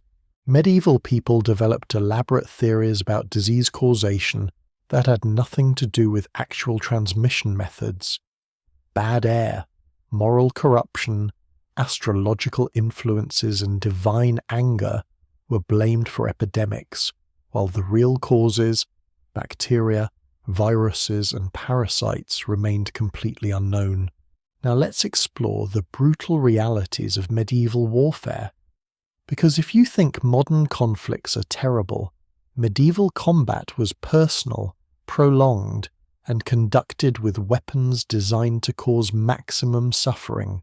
Medieval weapons were created to inflict psychological terror as much as physical damage. Swords, axes, and maces didn't just kill. They dismembered, crushed bones, and left victims dying slowly in agony. Battles were chaotic melees where combatants hacked at each other with crude weapons until exhaustion or death ended the fighting. Armor was expensive and ineffective for most fighters. Peasant soldiers wore leather or cloth padding that provided minimal protection against sharp weapons. Even wealthy knights in metal armor found themselves vulnerable to crossbow bolts, warhammers, and weapons specifically designed to penetrate defensive equipment. Siege warfare involved months or years of starvation, disease, and psychological warfare. Besieging armies surrounded cities and waited for defenders to starve, while defenders endured increasingly desperate conditions inside their walls. Both sides suffered tremendously during prolonged sieges. Medieval battles were decided by endurance rather than tactics. Armies marched for weeks to reach battlefields, fought until they were too exhausted to continue, and then dealt with wounded and dead using primitive medical knowledge. More soldiers died from infected wounds and disease than from immediate combat injuries. Cavalry charges were devastating when they succeeded, but suicidal when they failed. Horses and riders charging into infantry formations either broke through enemy lines or crashed into spear walls that killed both mounts and riders. The psychological impact of cavalry was as important as the physical damage.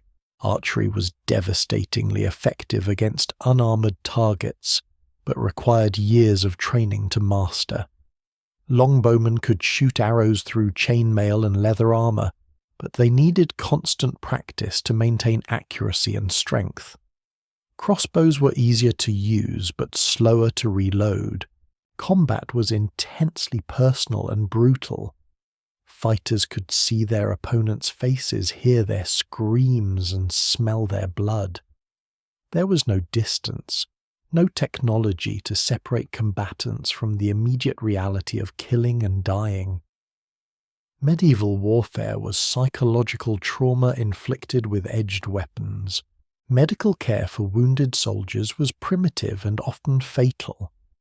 Battlefield surgery involved amputation without anesthesia. cauterization with hot irons, and prayers for divine intervention. Most combat injuries led to infection, gangrene, and death even if the initial wound wasn't immediately fatal. Prisoners of war faced execution, enslavement, or ransom, demands that their families couldn't meet. There were no international conventions protecting captured soldiers, no standardized treatment protocols, and no guarantee that surrender would be accepted by victorious armies. The economic cost of warfare devastated entire regions. Armies lived off the land they crossed, seizing food and supplies from civilian populations. Military campaigns left paths of destruction that took years to recover from, assuming the affected areas weren't attacked again before recovery was complete. Women and children suffered tremendously during military conflicts. Rape was considered a normal part of conquest. Civilian populations were massacred to prevent rebellion, and families were separated when men were conscripted or killed in battle. Religious wars added ideological fervor to military conflicts. Crusades, religious persecutions, and holy wars justified extreme violence in the name of spiritual salvation. Combatants believed they were earning divine favor through killing, making military conflicts even more brutal and uncompromising. The psychological aftermath of combat created traumatized populations that had no understanding of mental health treatment. Veterans returned from wars with what we would recognize as PTSD, but medieval society offered no support for psychological wounds. Former soldiers often became bandits, mercenaries, or religious hermits as ways of coping with their experiences. Now let's examine medieval social hierarchies in detail, because the class system wasn't just unfair. It was designed to ensure that social mobility was impossible, and that inequality was permanent. The feudal pyramid placed kings at the top, followed by nobles, clergy, merchants, craftsmen, and peasants at the bottom. This wasn't just social organization. It was a legal and economic system that determined every aspect of people's lives based on their birth circumstances. Nobles owned all the land and had legal authority over everyone who lived on their territory. They could impose taxes, demand military service, control trade, and dispense justice according to their personal judgment. There was no appeal process and no limit to their power over their subjects. Peasants were legally bound to the land they worked and couldn't leave without their lord's permission. They owed labor service, monetary payments, and military obligations to their social superiors. They had no political rights, no legal protections, and no opportunity to improve their circumstances. The church provided the only possible path for social advancement, but even religious careers were largely controlled by noble families who placed their younger sons in high church positions. Peasant children might become village priests, but they had no chance of reaching higher religious offices. Merchants occupied an ambiguous position in the social hierarchy. They could accumulate wealth through trade, but they lacked the social status of nobles and were viewed with suspicion by both aristocrats and peasants. Their success was always precarious and dependent on political protection. Craftsmen organized into guilds that controlled their trades but also limited their opportunities. Guild membership was hereditary, training requirements were extensive, and innovation was discouraged. Master craftsmen could achieve moderate prosperity, but they remained politically powerless. Marriage was used to maintain and strengthen social hierarchies rather than to unite individuals. Noble families arranged marriages to consolidate landholdings and political alliances. Peasant marriages required lords' approval and were often arranged to ensure labor continuity on estates. Legal systems enforced social hierarchies through different punishments for the same crimes depending on the social status of perpetrators and victims. Nobles who killed peasants faced minimal consequences, while peasants who injured nobles faced execution or severe mutilation. Economic systems prevented wealth accumulation by lower classes through taxation, labor obligations, and legal restrictions on trade and property ownership. Any peasant who managed to accumulate resources found them immediately claimed by social superiors through various fees and obligations. Education was reserved for clergy and nobles, ensuring that literacy and knowledge remained concentrated among the ruling classes. Peasants were deliberately kept ignorant to prevent them from questioning the social system or organizing resistance to their oppression. Social mobility was not just difficult, it was illegal. Attempting to move to a different social class was considered rebellion against the divine order that supposedly justified the feudal system. The few exceptions were carefully controlled and did not threaten overall social stability. Religious ideology supported social hierarchies by teaching that inequality was part of God's plan, and that accepting one's social position was a spiritual duty. The Church promised that suffering in this life would be rewarded in the afterlife, discouraging resistance to social injustice. Let's explore medieval urban life, because while we've focused on rural conditions, cities presented their own unique forms of suffering and danger. Medieval cities were overcrowded disasters waiting to happen. Thousands of people crammed into areas designed for hundreds, creating population densities that made privacy impossible and disease transmission inevitable. Buildings were constructed hastily and poorly, creating fire hazards and structural collapses. Streets were narrow, unlit, and filled with obstacles. There was no urban planning, no building codes, and no public services. People simply built structures wherever they could find space, creating maze-like neighborhoods where strangers became lost and criminals found easy victims. Sanitation in cities was even worse than in rural areas. Human and animal waste accumulated in streets, creating rivers of filth that bred disease and attracted vermin. The smell of medieval cities was overwhelming, and visitors often became physically ill from the stench. Water supplies in cities were contaminated by industrial waste, human sewage, and dead animals. Wells were dug near garbage dumps and latrines, ensuring that drinking water carried diseases that killed residents regularly. Rivers through cities became open sewers that poisoned downstream communities. Fire was a constant threat in cities where buildings were constructed of wood and thatch. People used open flames for lighting and heating, and firefighting consisted of bucket brigades and prayer. Entire city districts burned down regularly, destroying homes, businesses, and lives. Crime flourished in urban environments where poverty was concentrated. Law enforcement was minimal, and social anonymity made criminal behavior easier to hide. Theft, assault, prostitution, and murder were daily occurrences that residents accepted as unavoidable urban realities.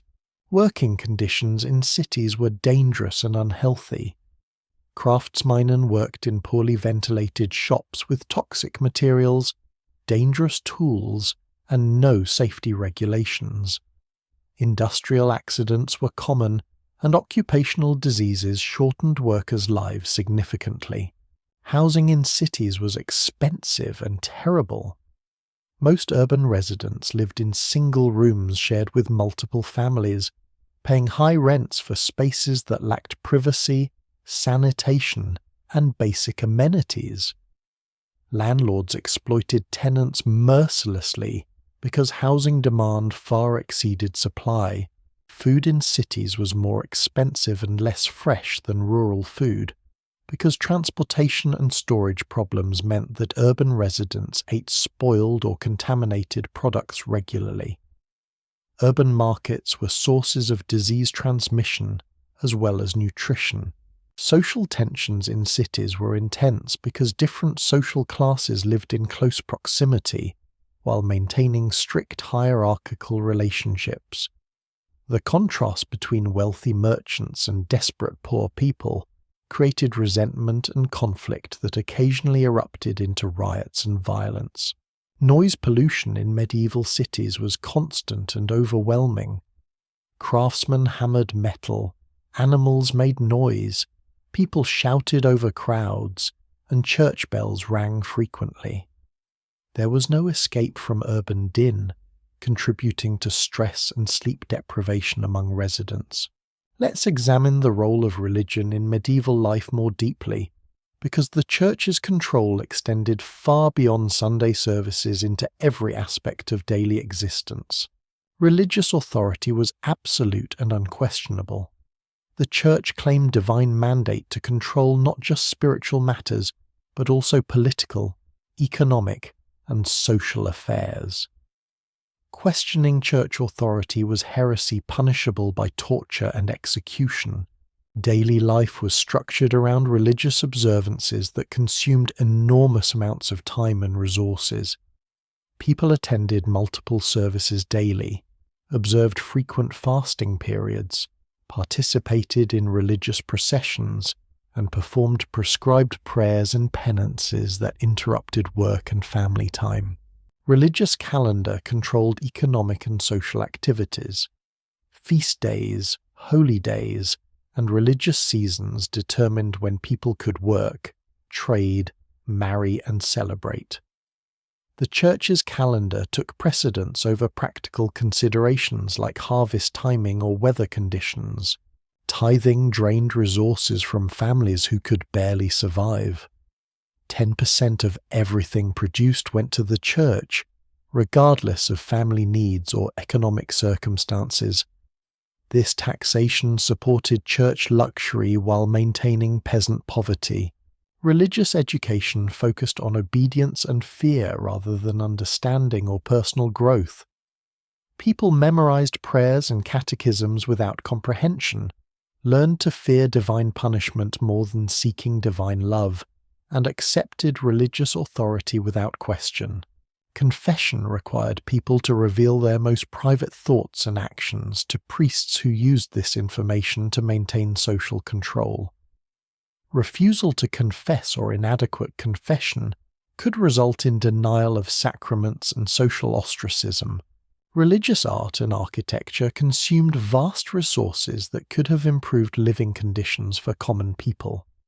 Cathedrals took decades to build using forced labor and taxation, while nearby populations lived in poverty and squalor. Monasteries and convents provided some social services, but also removed productive workers from economic activity. Religious communities consumed resources while producing little beyond prayers and religious artifacts. Religious wars and crusades diverted resources from productive activities into destructive conflicts justified by spiritual goals. Thousands died fighting for religious causes while social problems remained unsolved. Superstition and religious belief prevented scientific advancement and rational problem-solving. Natural phenomena were attributed to divine intervention rather than natural causes, preventing technological development that could have improved living conditions. Religious persecution targeted anyone who questioned orthodox beliefs or practiced alternative spiritual traditions.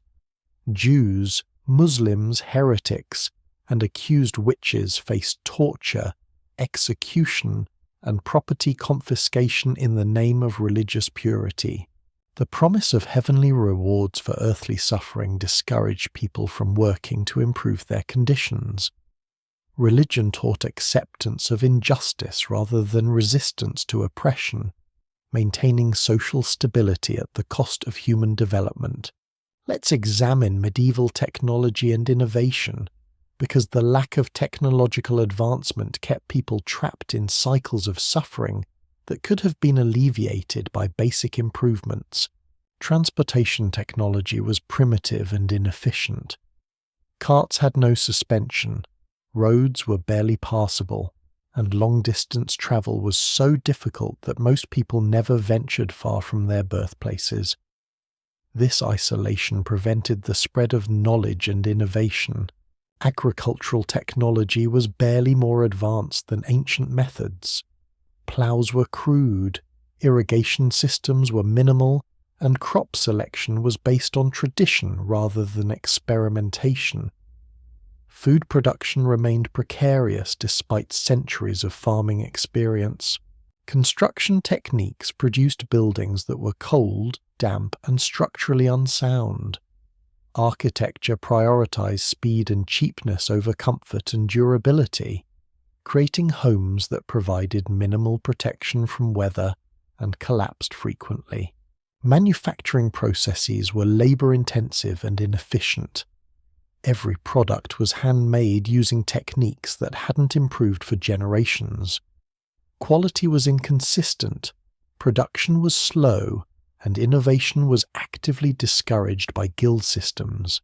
Communication technology limited information sharing to face-to-face conversation and handwritten messages. News traveled slowly, education was restricted, and knowledge remained localized rather than spreading to benefit larger populations. Medical technology was not just primitive but often harmful. Surgical instruments were crude, diagnostic methods were based on superstition, and treatments frequently made conditions worse rather than better. Military technology produced weapons that were brutal but ineffective. Armor was expensive and provided limited protection. Siege equipment was unreliable, and battle tactics relied more on courage than strategy or superior equipment. Energy technology depended entirely on human and animal power supplemented by water wheels and windmills. There was no efficient way to generate power for manufacturing, transportation, or domestic use, limiting economic and social development. Preservation technology couldn't prevent food spoilage, material decay, or information loss. Knowledge was lost when individuals died, food supplies were unreliable, and important documents deteriorated without preservation methods. Measurement and calculation tools were primitive and inaccurate. Timekeeping was approximate, mathematical calculations were difficult, and scientific observation was limited by poor instruments and measurement techniques. The rejection of innovation by established institutions prevented technological advancement that could have alleviated suffering. New ideas were viewed as threats to social stability rather than opportunities for improvement. Finally, let's consider what survival required in medieval times, because every day was a challenge that tested human endurance and ingenuity. Physical strength was essential for survival, because everything required manual labor. Weak individuals couldn't perform the work necessary to earn food and shelter, making physical fitness literally a matter of life and death. Practical skills meant the difference between survival and death. People needed to know farming, craftsmanship, food preservation, basic medicine, and numerous other skills just to meet their basic needs. Specialization was a luxury that most people couldn't afford. Social connections provided crucial support during emergencies and hardships. Isolated individuals rarely survived difficult periods, making community relationships essential for physical and economic security. Mental toughness was required to endure constant hardship without breaking down psychologically. People needed to maintain hope and functionality despite experiencing conditions that would devastate modern individuals. Adaptability allowed people to survive changing conditions and unexpected challenges. Those who could adjust to new circumstances survived, while rigid individuals perished when their strategies failed. Risk assessment skills helped people navigate dangerous situations and make decisions that maximize survival chances. Poor judgment led to death quickly in an environment full of hazards. Religious faith provided psychological comfort and social acceptance that were necessary for community survival. Non-believers faced ostracism and persecution that made survival much more difficult. Resource management skills allowed people to survive periods of scarcity and accumulate enough resources to weather emergencies. Those who consumed resources wastefully died during lean periods. Conflict resolution abilities were essential for maintaining the social relationships that provided security and support. People who created enemies didn't survive long in close-knit communities. Health maintenance required constant attention to prevent the diseases and injuries that killed so efficiently in medieval times. People needed to understand basic hygiene, nutrition, and medical care to avoid common causes of death. The combination of all these requirements meant that survival was an active daily achievement rather than a passive assumption. Medieval people who lived to old age had demonstrated remarkable competence across multiple areas of human capability. Understanding these survival requirements helps us appreciate the resilience and capability of our ancestors, while recognizing how much modern civilization has simplified the basic challenge of staying alive. Medieval life was ultimately about endurance, adaptation, and the stubborn human refusal to give up even when everything seems hopeless. The people who survived and passed on their genes to create modern humanity were the ones who found ways to persist through unimaginable challenges. Their legacy isn't just biological, it's cultural, technological, and spiritual. Every modern convenience, every civil right, every scientific advancement represents centuries of accumulated progress built on the sacrifice and suffering of medieval people who never lived to see their contributions bear fruit. We honor them not by romanticizing their suffering, but by understanding its reality and working to ensure that such conditions never return. Their struggles purchased our comfort with their lives, and our responsibility is to protect and extend the progress they made possible. So when you flip a light switch, turn on clean water, take antibiotics, or express an unpopular opinion without fear of execution, remember that these simple actions represent victories won by people who died centuries before you were born. Medieval life was a nightmare that modern people can barely imagine, but it was also the foundation that made our current existence possible. We owe our ancestors more than we can ever repay, but we can honor their memory by appreciating what they gave us and protecting it for future generations. Now let's dive even deeper into the psychological horror of medieval existence, because we've only just begun to scratch the surface of what it truly meant to live in an age where hope itself was a dangerous luxury.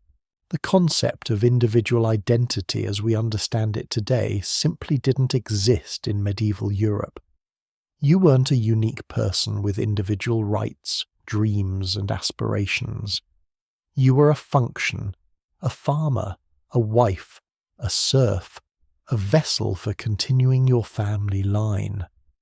Your personality, preferences, and individual desires were not just irrelevant, they were potentially dangerous departures from your assigned social role. Modern people struggle with identity crises, but at least we have the luxury of choice.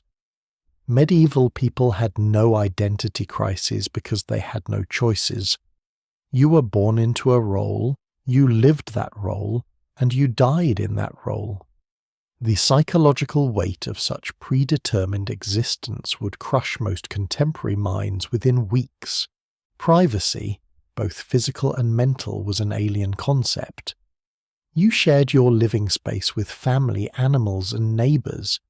You shared your thoughts with priests during mandatory confession. You shared your body with parasites, diseases, and unwanted pregnancies. Even your death wasn't private. It became a community event where your decomposing corpse served as a warning to others about mortality. The absence of personal autonomy extended to every decision in your life: where you lived, whom you married, what work you did, when you ate, how you dressed, what you believed, when you had children. None of these were personal choices. They were determined by social superiors, religious authorities, family obligations, and economic necessities completely beyond your control. Mental stimulation was virtually non-existent for the vast majority of people. No books, no complex conversations, no intellectual challenges, no creative pursuits. Your mind atrophied from lack of use, turning sharp human intelligence into dull acceptance of routine suffering. Curiosity was discouraged because questions led to dangerous thoughts about why life had to be so terrible. The psychological trauma of constant loss would devastate modern people. You watched children die regularly, saw friends succumb to diseases, witnessed neighbors killed in accidents or violence, and accepted that everyone you loved would probably die before their natural lifespan ended.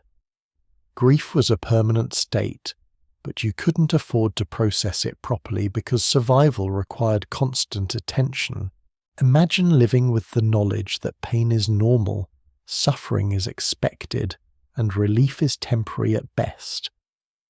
Modern people seek therapy for much less trauma than medieval people experienced daily. Yet medieval people had no concept of mental health, no understanding of psychological healing, and no expectation that emotional pain could or should be treated. The learned helplessness that would develop from medieval conditions would be psychologically devastating. Every attempt to improve your situation would be blocked by social, economic, or religious barriers. You'd eventually stop trying, accepting misery as your natural state and teaching your children to expect nothing better.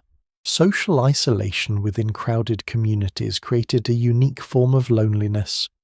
You were constantly surrounded by people but unable to form deep connections because survival competition made everyone potential rivals. Trust was dangerous, vulnerability was fatal, and emotional intimacy was a luxury you couldn't afford. The absence of future planning beyond immediate survival needs meant that hope, goal setting, and personal development were meaningless concepts. You couldn't save for retirement because you wouldn't live long enough to retire. You couldn't plan career advancement because social mobility was impossible. You couldn't dream about travel because you'd never leave your village. Let's examine the specific ways medieval society systematically destroyed human potential through its social and economic structures. Educational deprivation wasn't just about literacy. It was about deliberately keeping people ignorant to maintain social control. The few who could read were usually clergy or nobles, who used their knowledge advantage to manipulate and exploit the illiterate masses. Information was hoarded like any other valuable resource, distributed only to those who would use it to maintain existing power structures.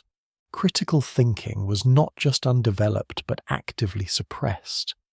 Questions about social inequality, religious doctrine, or political authority were treated as spiritual corruption, requiring correction through punishment.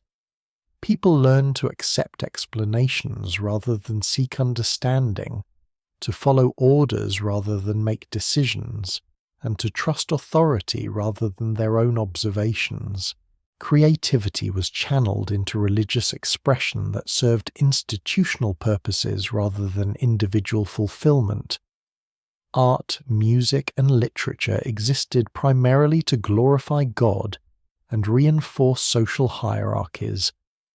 Personal creative expression was viewed with suspicion because it suggested that individuals might have valuable inner lives independent of their social functions.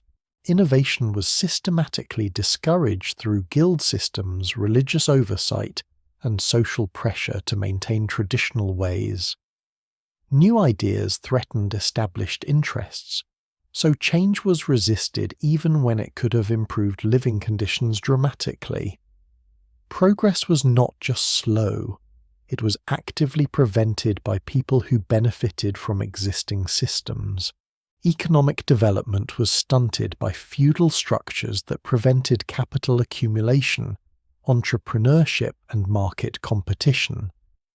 Wealth was concentrated among hereditary elites who used it for display and warfare rather than productive investment. The economic system was designed to maintain inequality rather than create prosperity. Scientific advancement was impossible without literacy, mathematical skills, empirical methodology, and institutional support for research. Medieval society provided none of these prerequisites, ensuring that human knowledge advanced at glacial pace despite the desperate need for solutions to everyday problems. Technological stagnation meant that tools, techniques, and living conditions remained essentially unchanged for centuries. Each generation faced exactly the same challenges as previous generations, without the benefit of accumulated improvements. Human potential was wasted because there was no mechanism for building on previous achievements. Social mobility was not just limited but actively prevented through legal restrictions, economic barriers, and cultural conditioning that taught people to accept their assigned places. Talent, intelligence, and ambition were irrelevant if you were born into the wrong social class. Now let's explore the specific environmental horrors that made medieval life even more challenging than we've already described. Air pollution in medieval towns and cities was a constant health hazard that residents couldn't escape. Smoke from countless fires filled the air with toxic particles, industrial processes released poisonous fumes, and the absence of waste management meant that rotting organic matter contaminated the atmosphere. People developed chronic respiratory problems that shortened their lives and reduced their quality of life significantly. Soil contamination from human and animal waste, industrial runoff, and improper disposal of toxic materials poisoned the land where food was grown. Crops absorbed contamination that made them less nutritious and potentially dangerous to consume. Agricultural areas became less productive over time as soil quality deteriorated from centuries of poor management. Water contamination was so severe that clean water was essentially unavailable in most populated areas. Wells were dug near sources of pollution, rivers carried waste from upstream communities, and storage methods allowed bacterial growth that made water unsafe even when it started clean. Waterborne diseases were constant threats that killed regularly and weakened survivors permanently. Noise pollution from metalworking, animal sounds, human activity, and church bells created constant stress that interfered with sleep, concentration, and mental health. There was no escape from din that would be considered unbearable by modern standards. The psychological effects of chronic noise exposure compounded other environmental stresses. Light pollution wasn't a problem because artificial lighting barely existed, but the absence of adequate lighting created different challenges. People lived in darkness that made evening activities dangerous, increased accident rates, and limited productive hours. The psychological effects of spending half your life in darkness were significant and unaddressed. Chemical pollution from primitive manufacturing processes exposed people to toxic substances without protective equipment or safety protocols. Tanners worked with poisonous chemicals, metal workers breathed dangerous fumes, and dyers used compounds that caused serious health problems. Occupational diseases were accepted as normal consequences of work. Biological contamination from inadequate waste disposal, poor food handling, and proximity to diseased animals created environments where harmful microorganisms thrived. People lived in biological hazard zones that would be condemned by modern health authorities, but they had no choice except to accept conditions that made illness inevitable.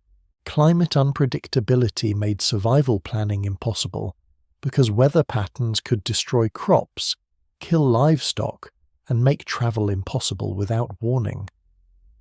People had no ability to predict or prepare for climate events that could devastate entire communities overnight. Natural disasters struck communities that had no early warning systems, no disaster preparedness, and no recovery resources.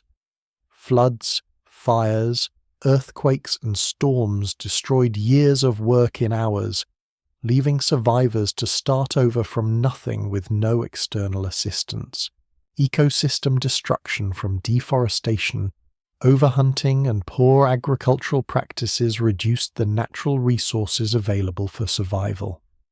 As populations grew and environments degraded, people faced increasing competition for declining resources in a cycle that made survival progressively more difficult. Let's examine the horrific realities of medieval justice and legal systems in much greater detail. Legal proceedings were theatrical performances designed to reinforce social hierarchies rather than determine truth or achieve justice.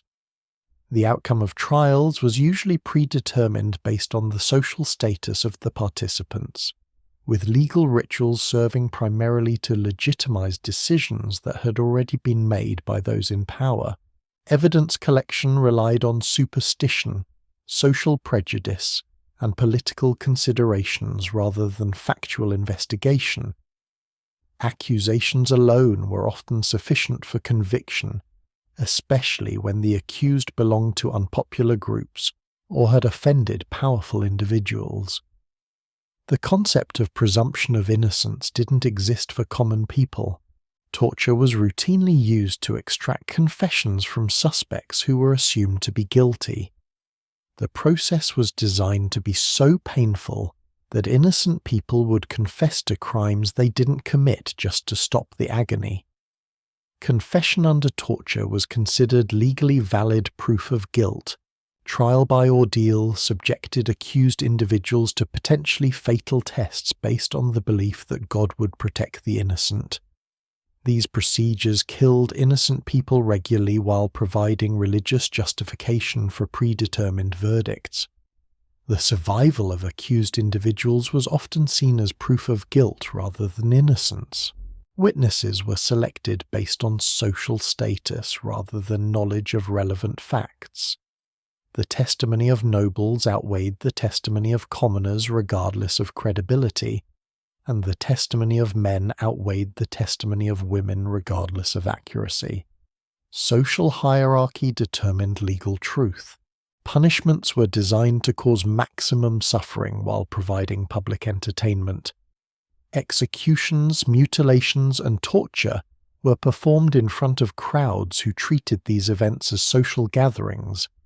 The brutality of punishments was intended to terrify potential criminals rather than rehabilitate offenders. Appeals processes didn't exist for most people because higher courts served only the wealthy and powerful. Once convicted, common people faced immediate punishment with no opportunity to challenge evidence, procedure, or verdicts. Legal finality was swift and irreversible. Legal representation was unavailable to most people because lawyers served only those who could pay substantial fees. Accused individuals faced legal proceedings alone, without understanding of law, procedure, or their rights. Ignorance of legal processes was used against defendants rather than as grounds for assistance. Corruption was endemic in legal systems where judges, prosecutors, and officials could be bribed or pressured by those with wealth and power. Justice was literally for sale, with verdicts determined by who could pay the highest bribes or apply the most political pressure. Property rights were determined by force and social status rather than law and equity. Powerful individuals could seize property from weaker people with minimal legal justification, while victims had no effective recourse through legal channels. Might made right in property disputes. Contract enforcement was arbitrary and dependent on the social status of the parties involved. Agreements were broken regularly by those with power, while weaker parties were held to strict compliance even when circumstances made performance impossible. Commercial law served the wealthy at the expense of everyone else. Criminal prosecution was selective and biased, with serious crimes by powerful individuals often ignored, while minor offences by common people resulted in severe punishments. The legal system protected those it was supposed to control, while controlling those it was supposed to protect. Now let's delve deeper into the specific medical horrors that made illness and injury potential death sentences in medieval times. Surgical procedures were performed without anesthesia, antiseptics, or proper instruments. Patients were held down by assistants while surgeons cut into their bodies with tools that had been used on previous patients without sterilization. The mortality rate from surgery was so high that many people preferred to die from their original conditions rather than risk medical intervention. Diagnostic methods relied on astrology, religious interpretation, and humoral theory rather than systematic observation of symptoms and physical examination. Doctors made treatment decisions based on the phase of the moon, the patient's moral character, and theoretical concepts that had no relationship to actual medical conditions. Pharmaceutical treatments consisted of herbal remedies that were sometimes helpful, but more often harmful or useless. Many traditional medicines were toxic, and dosages were determined by guesswork rather than scientific testing. Patients were frequently poisoned by their treatments while their underlying conditions remained untreated. Mental health treatment involved exorcism, prayer, and physical restraint for people who were experiencing psychological crises. Mental illness was attributed to demonic possession or moral corruption rather than medical conditions requiring treatment. People with mental health problems were often imprisoned, tortured, or killed rather than treated. Obstetric care during childbirth was provided by midwives with no formal training and limited knowledge of anatomy or complications. Maternal mortality rates were staggering, and infant mortality rates were even worse. Childbirth was essentially a form of Russian roulette that killed mothers and babies regularly. Infectious disease management consisted of isolation, prayer, and bloodletting rather than effective treatment or prevention. Epidemics spread unchecked through communities because medical authorities had no understanding of disease transmission or effective interventions. Public health measures often made disease outbreaks worse rather than better. Wound care involved cauterization with hot irons, application of poultices made from animal waste, and prayers for divine healing.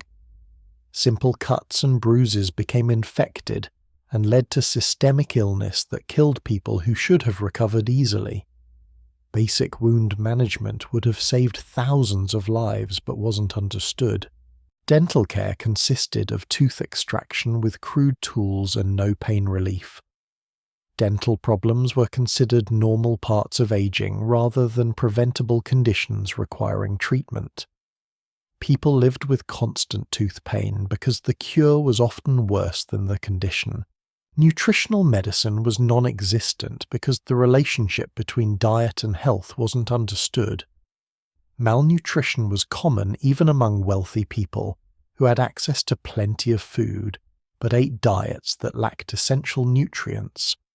Diseases caused by nutritional deficiencies were attributed to spiritual causes rather than dietary problems.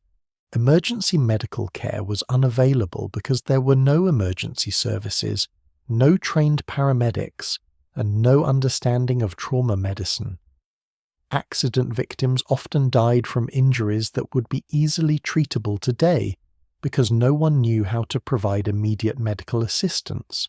Chronic disease management was impossible because long-term conditions were considered incurable and untreatable. People with diabetes, heart disease, or other chronic conditions simply suffered until they died, because medical systems had no understanding of ongoing care for persistent health problems. Medical education was based on ancient texts rather than clinical observation and experimentation. Doctors learned theory without practical experience and followed traditional treatments regardless of their effectiveness. Medical knowledge actually regressed in some areas because innovation was discouraged and empirical observation was devalued. Let's examine the devastating impact of medieval warfare on both combatants and civilian populations in much greater detail. Pre-battle preparation involved minimal training for most soldiers who were conscripted peasants with no military experience. They were given basic weapons and sent into combat without understanding tactics, strategy, or even how to use their equipment effectively. Most soldiers died not from enemy action but from their own inexperience and inadequate preparation. Combat itself was chaotic, terrifying, and dominated by confusion rather than strategy. Battles were essentially large-scale brawls where hundreds or thousands of people tried to kill each other with primitive weapons in conditions where it was difficult to distinguish friends from enemies. The psychological trauma of medieval combat was severe and untreated. Weapons technology was designed to cause maximum pain and terror rather than quick, clean deaths. Swords were meant to hack off limbs, maces were designed to crush bones, and crossbow bolts were crafted to cause wounds that would become infected and kill slowly. The goal was to disable and terrorize enemies rather than simply kill them efficiently. Armor protection was expensive and incomplete, leaving most fighters vulnerable to weapons that could penetrate, bypass, or crush through defensive equipment. Even wealthy knights in full armor found themselves helpless against weapons specifically designed to defeat their protection. Armor was as much psychological as physical protection. Battlefield medicine consisted of crude first aid and prayers for divine intervention. Wounded soldiers often died from blood loss, infection, or shock, because medical care was unavailable during and immediately after battles. Field surgery was performed without anesthesia or antiseptics by people with minimal medical training. Siege warfare involved months or years of starvation, disease, and psychological pressure that devastated both attackers and defenders. Besieging armies suffered from exposure, supply problems, and disease, while defenders endured increasingly desperate conditions inside their fortifications. Most siege casualties resulted from disease and starvation rather than combat. Cavalry warfare was devastating when successful but suicidal when it failed. Horse charges could break enemy formations and create psychological panic, but they could also result in horses and riders being impaled on spears or trapped in impossible positions. Cavalry combat required expensive equipment and extensive training that most combatants lacked. Naval warfare in medieval times was particularly brutal because ships were essentially floating platforms for close combat, rather than vessels with long-range weapons. Naval battles involved ramming, boarding, and hand-to-hand fighting on unstable platforms where drowning was as likely as death from weapons. Psychological warfare tactics included displaying the heads of enemies, torturing prisoners in sight of their comrades, and using religious symbols to terrify opponents. The mental aspects of medieval warfare were as important as physical combat, because breaking enemy morale could win battles without extensive fighting. Post-battle consequences included execution of prisoners, enslavement of survivors, and distribution of spoils that often consisted more of people than property. Victory in medieval warfare meant the right to kill, enslave, or ransom defeated enemies according to the wishes of victorious commanders, Civilian casualties from warfare were enormous because armies lived off the land they traversed, seizing food, supplies, and people from communities that had no way to resist military demands. War devastated civilian populations even when battles were fought far from populated areas. Long-term effects of warfare included economic disruption that lasted for decades, social trauma that affected entire generations, and political instability that led to cycles of violence and revenge. Medieval warfare created problems that persisted long after specific conflicts ended. Let's explore the economics of medieval survival in much greater detail to understand how financial systems trapped people in cycles of poverty and dependence. Income generation for peasants was entirely dependent on agricultural production that was subject to weather, disease, and political interference beyond their control. A single bad harvest could destroy a family's economic position permanently because there were no alternative income sources or safety nets to fall back on. Taxation systems were designed to extract maximum resources from peasants while providing minimal services in return. Taxes were collected in the form of crops, livestock, labour, and military service, leaving peasants with barely enough resources to survive until the next harvest. Tax collection was enforced through violence and the threat of losing land tenure. Labour obligations required peasants to work for their lords without compensation for substantial portions of their time. These obligations included farming lords' land, maintaining roads and buildings, providing military service, and performing whatever other tasks lords demanded. Peasants had no control over their own time and labour. Market access was controlled by lords and guilds who determined what peasants could sell, where they could sell it, and what prices they could charge. Peasants were often required to use lords' mills, ovens, and other facilities for fees that consumed significant portions of their production. Economic independence was legally impossible. Credit and debt relationships were exploitative and dangerous, because peasants had no legal protections against creditors who could seize their property, labour, or freedom for unpaid obligations. Interest rates were usurious, and debt could be inherited by children who had no responsibility for creating the original obligations. Property ownership was limited and conditional for peasants who could use land but not own it outright. Land tenure was dependent on fulfilling obligations to lords who could revoke usage rights for any reason. Peasants invested labour in property they could never truly own and could lose without compensation. Trade opportunities were restricted by guild monopolies, royal licenses, and geographic limitations that prevented peasants from participating in profitable commercial activities. Long-distance trade was controlled by merchants and nobles who had resources and connections that peasants could never acquire. Investment capital was unavailable to peasants who lived at subsistence level and had no surplus resources to risk on potentially profitable ventures. Without investment capital, peasants could never develop businesses, improve their property, or create alternative income sources that might improve their economic positions. Economic mobility was systematically prevented through legal restrictions, social customs, and economic structures that kept peasants dependent on agricultural labour. Moving to different locations, learning new trades, or accumulating wealth were legally forbidden or practically impossible for most people.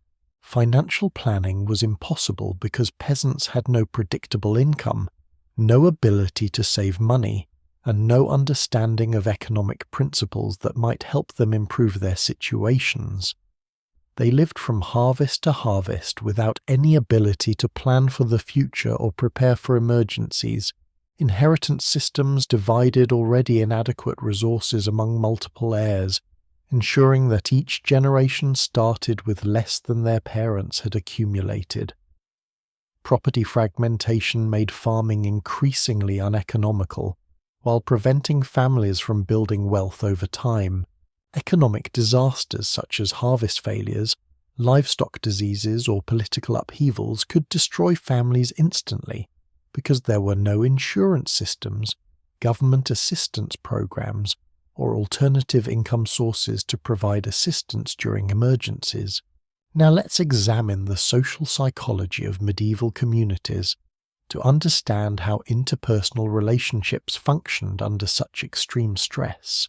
Social trust was limited and conditional because survival often required competing with neighbors for scarce resources. People had to balance cooperation necessary for community survival with self-interest required for family survival. This created complex social dynamics where alliances were temporary and relationships were instrumental rather than emotional. Conflict resolution relied on violence, social pressure, and religious authority, other than negotiation or legal processes that protected individual rights. Disputes escalated quickly because there were no effective mechanisms for peaceful resolution of disagreements. Communities lived with constant tension that could explode into violence over minor issues. Social status was rigidly defined and constantly reinforced through clothing, language, behavior, and participation in community activities. People were expected to know their place and stay in it, with any deviation from expected behavior threatening social stability and individual safety. Marriage and family relationships were primarily economic arrangements rather than emotional partnerships. Families were production units that needed to generate enough resources for survival, making personal compatibility less important than economic contribution. Love was considered a luxury that interfered with practical decision-making. Child-rearing focused on preparing children for survival, rather than personal development or emotional well-being. Children were taught skills, obedience, and social roles without consideration for their individual interests or abilities. Childhood was abbreviated to begin productive contribution as early as possible. Community celebrations and rituals served to reinforce social bonds and release tension, rather than provide genuine entertainment or spiritual fulfillment. These events were carefully structured to maintain social hierarchies while allowing temporary relaxation of normal behavioral restrictions. Social control mechanisms included gossip, ostracism, religious pressure, and economic sanctions that could destroy individuals who violated community norms. Conformity was enforced through fear of social exclusion that could make survival impossible in communities where cooperation was essential. Gender roles were strictly enforced through social pressure, religious doctrine, and legal restrictions that limited what men and women could do, say, or become. Deviation from expected gender behavior was considered dangerous to social order and individual spiritual welfare. Interpersonal violence was common and often accepted as normal because people lived under constant stress with limited outlets for frustration and anger. Domestic violence, neighbor disputes, and random conflicts were regular parts of community life that people learned to expect and endure. Social mobility within communities was limited but possible through marriage, religious calling, or exceptional service to powerful individuals. However, these opportunities were rare and often required sacrificing family relationships or community standing. Communication patterns were formal and hierarchical, with strict rules about who could speak to whom about what topics. Free expression of ideas was dangerous because unguarded words could be interpreted as heretical, seditious, or socially inappropriate. Mental health issues were poorly understood and often attributed to moral failings or spiritual problems, rather than psychological conditions requiring treatment. People with depression, anxiety, or other mental health problems received no support and were often ostracized by communities that saw them as spiritually corrupted. Let's conclude with a comprehensive examination of what it truly meant to be human in medieval times, because understanding the full scope of medieval existence helps us appreciate not just how far we've come, but how fragile our current civilization really is. Human dignity, as we understand it today, was not a concept that existed in medieval thought. Individual worth was determined entirely by social function and divine favor rather than inherent human value. People were not seen as having rights or deserving respect simply by virtue of being human. Your value was measured by your productivity, your social status, and your compliance with religious and political authority. Personal autonomy was so limited that the very concept would have seemed absurd to medieval people. Every aspect of life was determined by forces beyond individual control: where you lived, what work you did, whom you married, what you believed, how you dressed, when you ate, whether you had children, and how you died. The modern notion of life choices was meaningless when survival required accepting whatever circumstances you were born into. Individual creativity and self-expression were not just discouraged but actively dangerous. Standing out from the crowd could lead to accusations of heresy, witchcraft, or social rebellion that carried death sentences. Conformity wasn't just socially expected. It was essential for survival. People learned to suppress their personalities, hide their thoughts, and present themselves as identical to everyone else in their social class. Privacy, both physical and psychological, was completely absent from medieval life. You shared living spaces with multiple families and animals. You confessed your most private thoughts to priests. You worked in groups under constant supervision, and even your death became a public spectacle. The modern concept of having personal space or private thoughts would have been incomprehensible to people who never experienced individual privacy.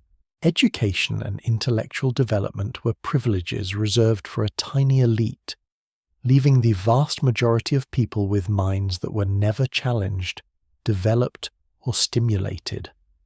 Most people lived and died without learning to read, without understanding basic mathematics, without knowledge of history or geography, and without exposure to ideas that could have expanded their understanding of the world.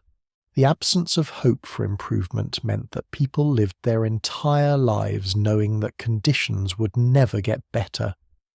There was no concept of progress, no expectation that future generations might live better lives, and no understanding that human effort could improve living conditions. People accepted suffering as the permanent human condition rather than a problem that could be solved. Social relationships were primarily utilitarian rather than emotional, because survival required forming alliances based on mutual benefit rather than personal affection. Marriage was an economic transaction, friendship was a survival strategy, and family relationships were governed by obligation rather than love. The modern concept of relationships based on emotional connection was a luxury that medieval people couldn't afford. Leisure time for personal enjoyment was virtually non-existent because every waking hour was devoted to survival activities. People didn't have hobbies, personal interests, or recreational activities that provided individual fulfillment.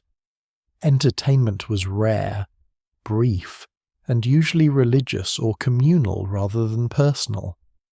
The idea of spending time on activities simply because you enjoyed them was foreign to people who struggled constantly just to stay alive. Artistic and cultural expression was controlled by religious and political authorities who determined what could be created, how it could be displayed, and what messages it could convey. Individual artistic vision was subordinated to institutional purposes, preventing people from expressing their personal perspectives or creating beauty for its own sake.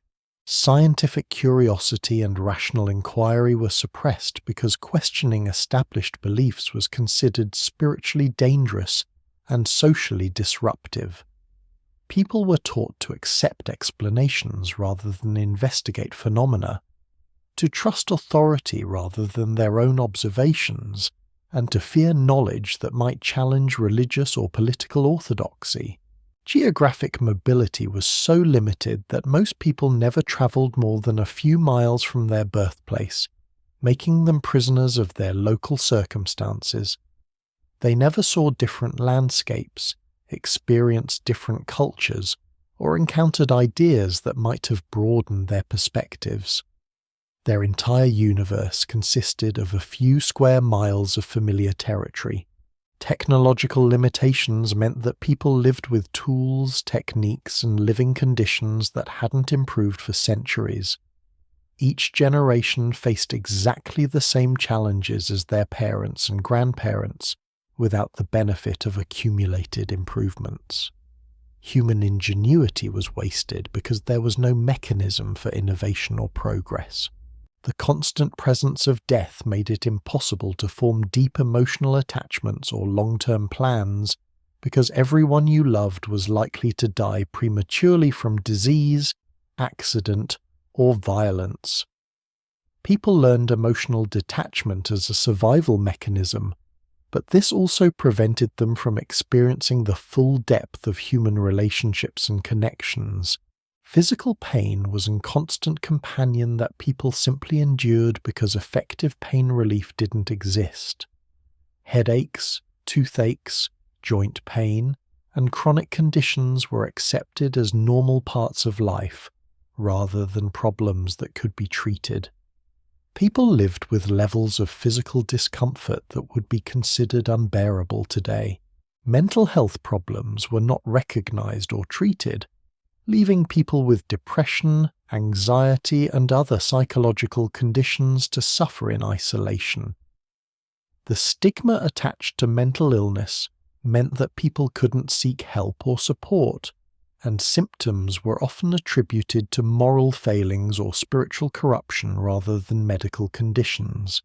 The absence of consumer goods and material comforts meant that people lived with the bare minimum necessary for survival. They owned one set of clothes, slept on straw mattresses, ate simple food, and had no possessions that provided comfort or beauty. Material life was reduced to the most basic necessities, without any of the comforts that make existence pleasant. Communication limitations meant that people lived in intellectual isolation without access to information, ideas, or knowledge from beyond their immediate community. News travelled slowly, books were rare and expensive, and most people lived and died without ever encountering ideas that could have enriched their understanding of themselves and their world. The brutality of daily life meant that people were constantly exposed to violence, suffering, and death in ways that would traumatize modern individuals. Public executions, domestic violence, animal slaughter, and physical punishment were normal parts of life that people learned to accept without becoming emotionally involved. Legal vulnerability meant that people had no protection against arbitrary authority and could be punished, imprisoned, or executed without due process or appeal. The absence of legal rights made everyone vulnerable to the whims of those with power, creating constant fear and insecurity that affected every aspect of daily life.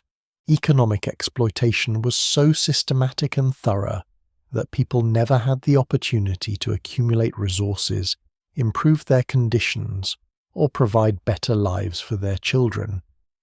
They worked constantly but remained poor because economic systems were designed to extract their labor while providing minimal compensation. Social immobility meant that people were trapped in the circumstances of their birth, without any possibility of improvement through effort, talent, or achievement. Intelligence, creativity, and ambition were irrelevant because social systems prevented individual advancement regardless of personal qualities. Religious oppression controlled not just behavior but thoughts and beliefs, preventing people from developing personal spirituality or questioning official doctrine. Religious authorities dictated what people could believe, how they could worship, and what they could think about divine matters, suppressing individual spiritual development. Environmental degradation made survival increasingly difficult as forests disappeared, soil became depleted, and water sources became contaminated. People watched their environment deteriorate without understanding the causes or having the ability to implement solutions that could have prevented ecological collapse. The isolation from beauty and wonder meant that people lived their entire lives without experiencing art, music, literature, or natural beauty that could have provided spiritual nourishment and emotional enrichment. Life was reduced to survival without the aesthetic experiences that make existence meaningful and joyful. Cultural stagnation meant that people inherited the same beliefs, practices, and knowledge as their ancestors without innovation or development. Each generation repeated the same patterns without progress, learning, or growth, making human existence repetitive and unchanging. The absence of individual recognition meant that people lived and died without acknowledgement of their unique contributions, personalities, or achievements.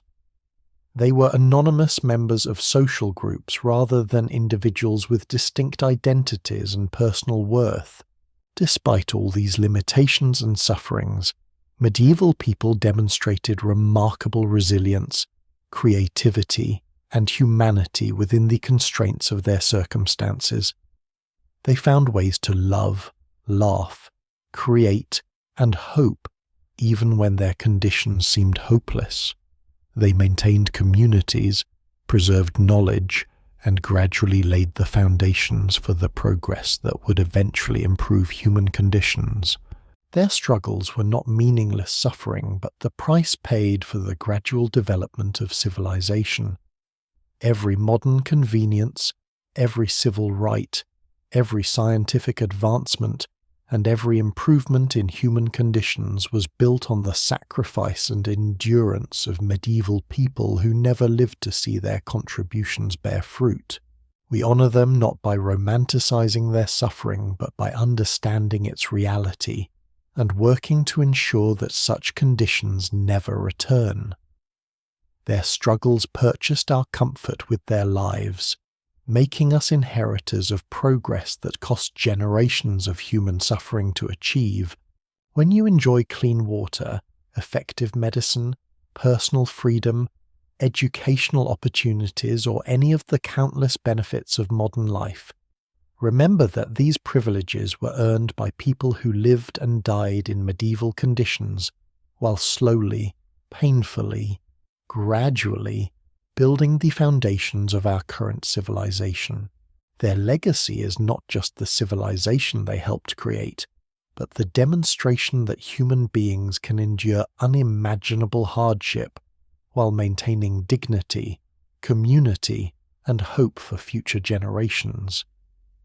They proved that human spirit can survive conditions that would seem to make survival impossible. Medieval life was a nightmare that modern people can barely comprehend, but it was also the crucible that forged human resilience and the foundation that made our current existence possible. We owe our ancestors more than we can ever repay, but we can honor their memory by appreciating what they gave us and protecting it for future generations who deserve better than medieval conditions. Remember Frida, our representative medieval woman, not as someone who is gone, but as someone whose struggles echo through centuries to remind us that civilization is fragile, progress is precious, and the comfort we take for granted was purchased with the suffering of countless individuals who never lived to enjoy the fruits of their sacrifice. Sweet dreams, modern humans. Your ancestors earned them through centuries of suffering, struggle, and gradual progress that transformed medieval nightmares into contemporary comforts. Sleep well in your clean beds, breathing clean air, with medical care available and human rights protected, knowing that every comfort you enjoy was paid for by people who lived and died so that you might live better than they ever could.